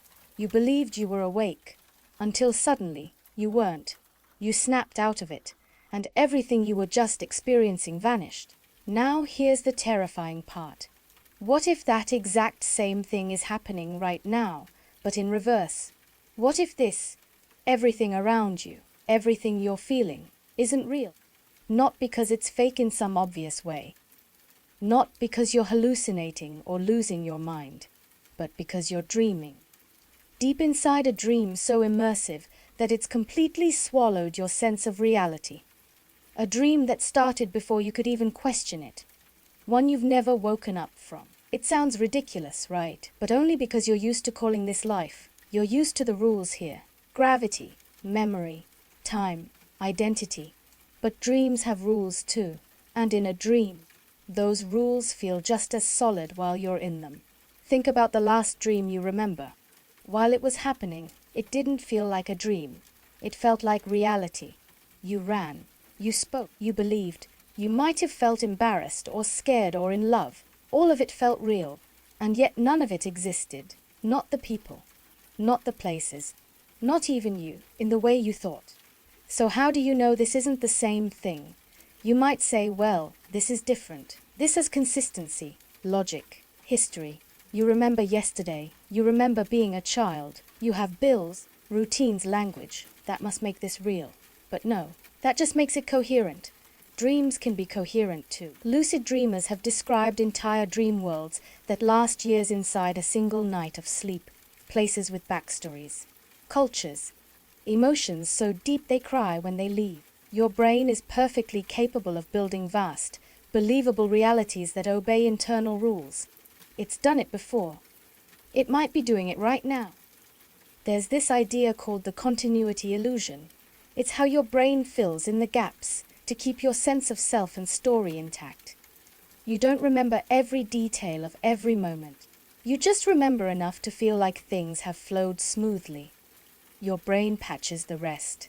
It tells you a clean story, even when the data isn't really there. So if your brain can create a story of the past, how do you know your past is real? What if all your memories were part of the dream too?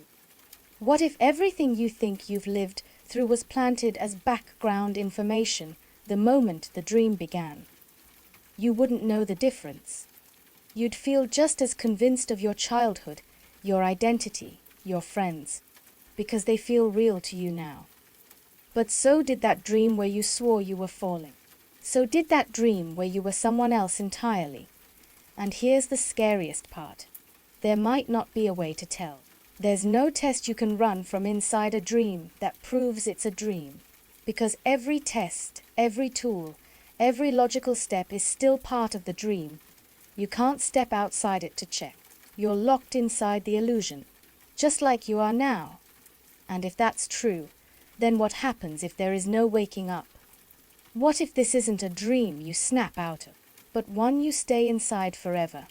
What if your entire life is happening inside a sealed, off layer of experience that only feels like waking life, but is actually something else? Some people believe reality is constructed by consciousness, that there is no solid world independent of the observer. In that view, dreams and waking life are just two modes of perception. One isn't more real than the other. They're both illusions, both simulations, both stitched together by your brain to give you a story you can survive inside. And if that's true, maybe this whole idea of waking up is a misunderstanding. Maybe there is no outside to wake up to. Maybe awareness is the dreamer and the dream all at once. You're the character. You're the author. You're the one experiencing the illusion, and you're the illusion being experienced. There's no exit, just deeper awareness. And maybe that's not a nightmare. Maybe it's a weird kind of freedom. Because if all of this is a dream, if this entire reality is just a projection in your mind, then you are more than you've ever been told. You're not a body walking through a fixed world. You are the canvas and the painter. You are the story and the storyteller. You are dreaming. And maybe, just maybe, that's the realest thing of all.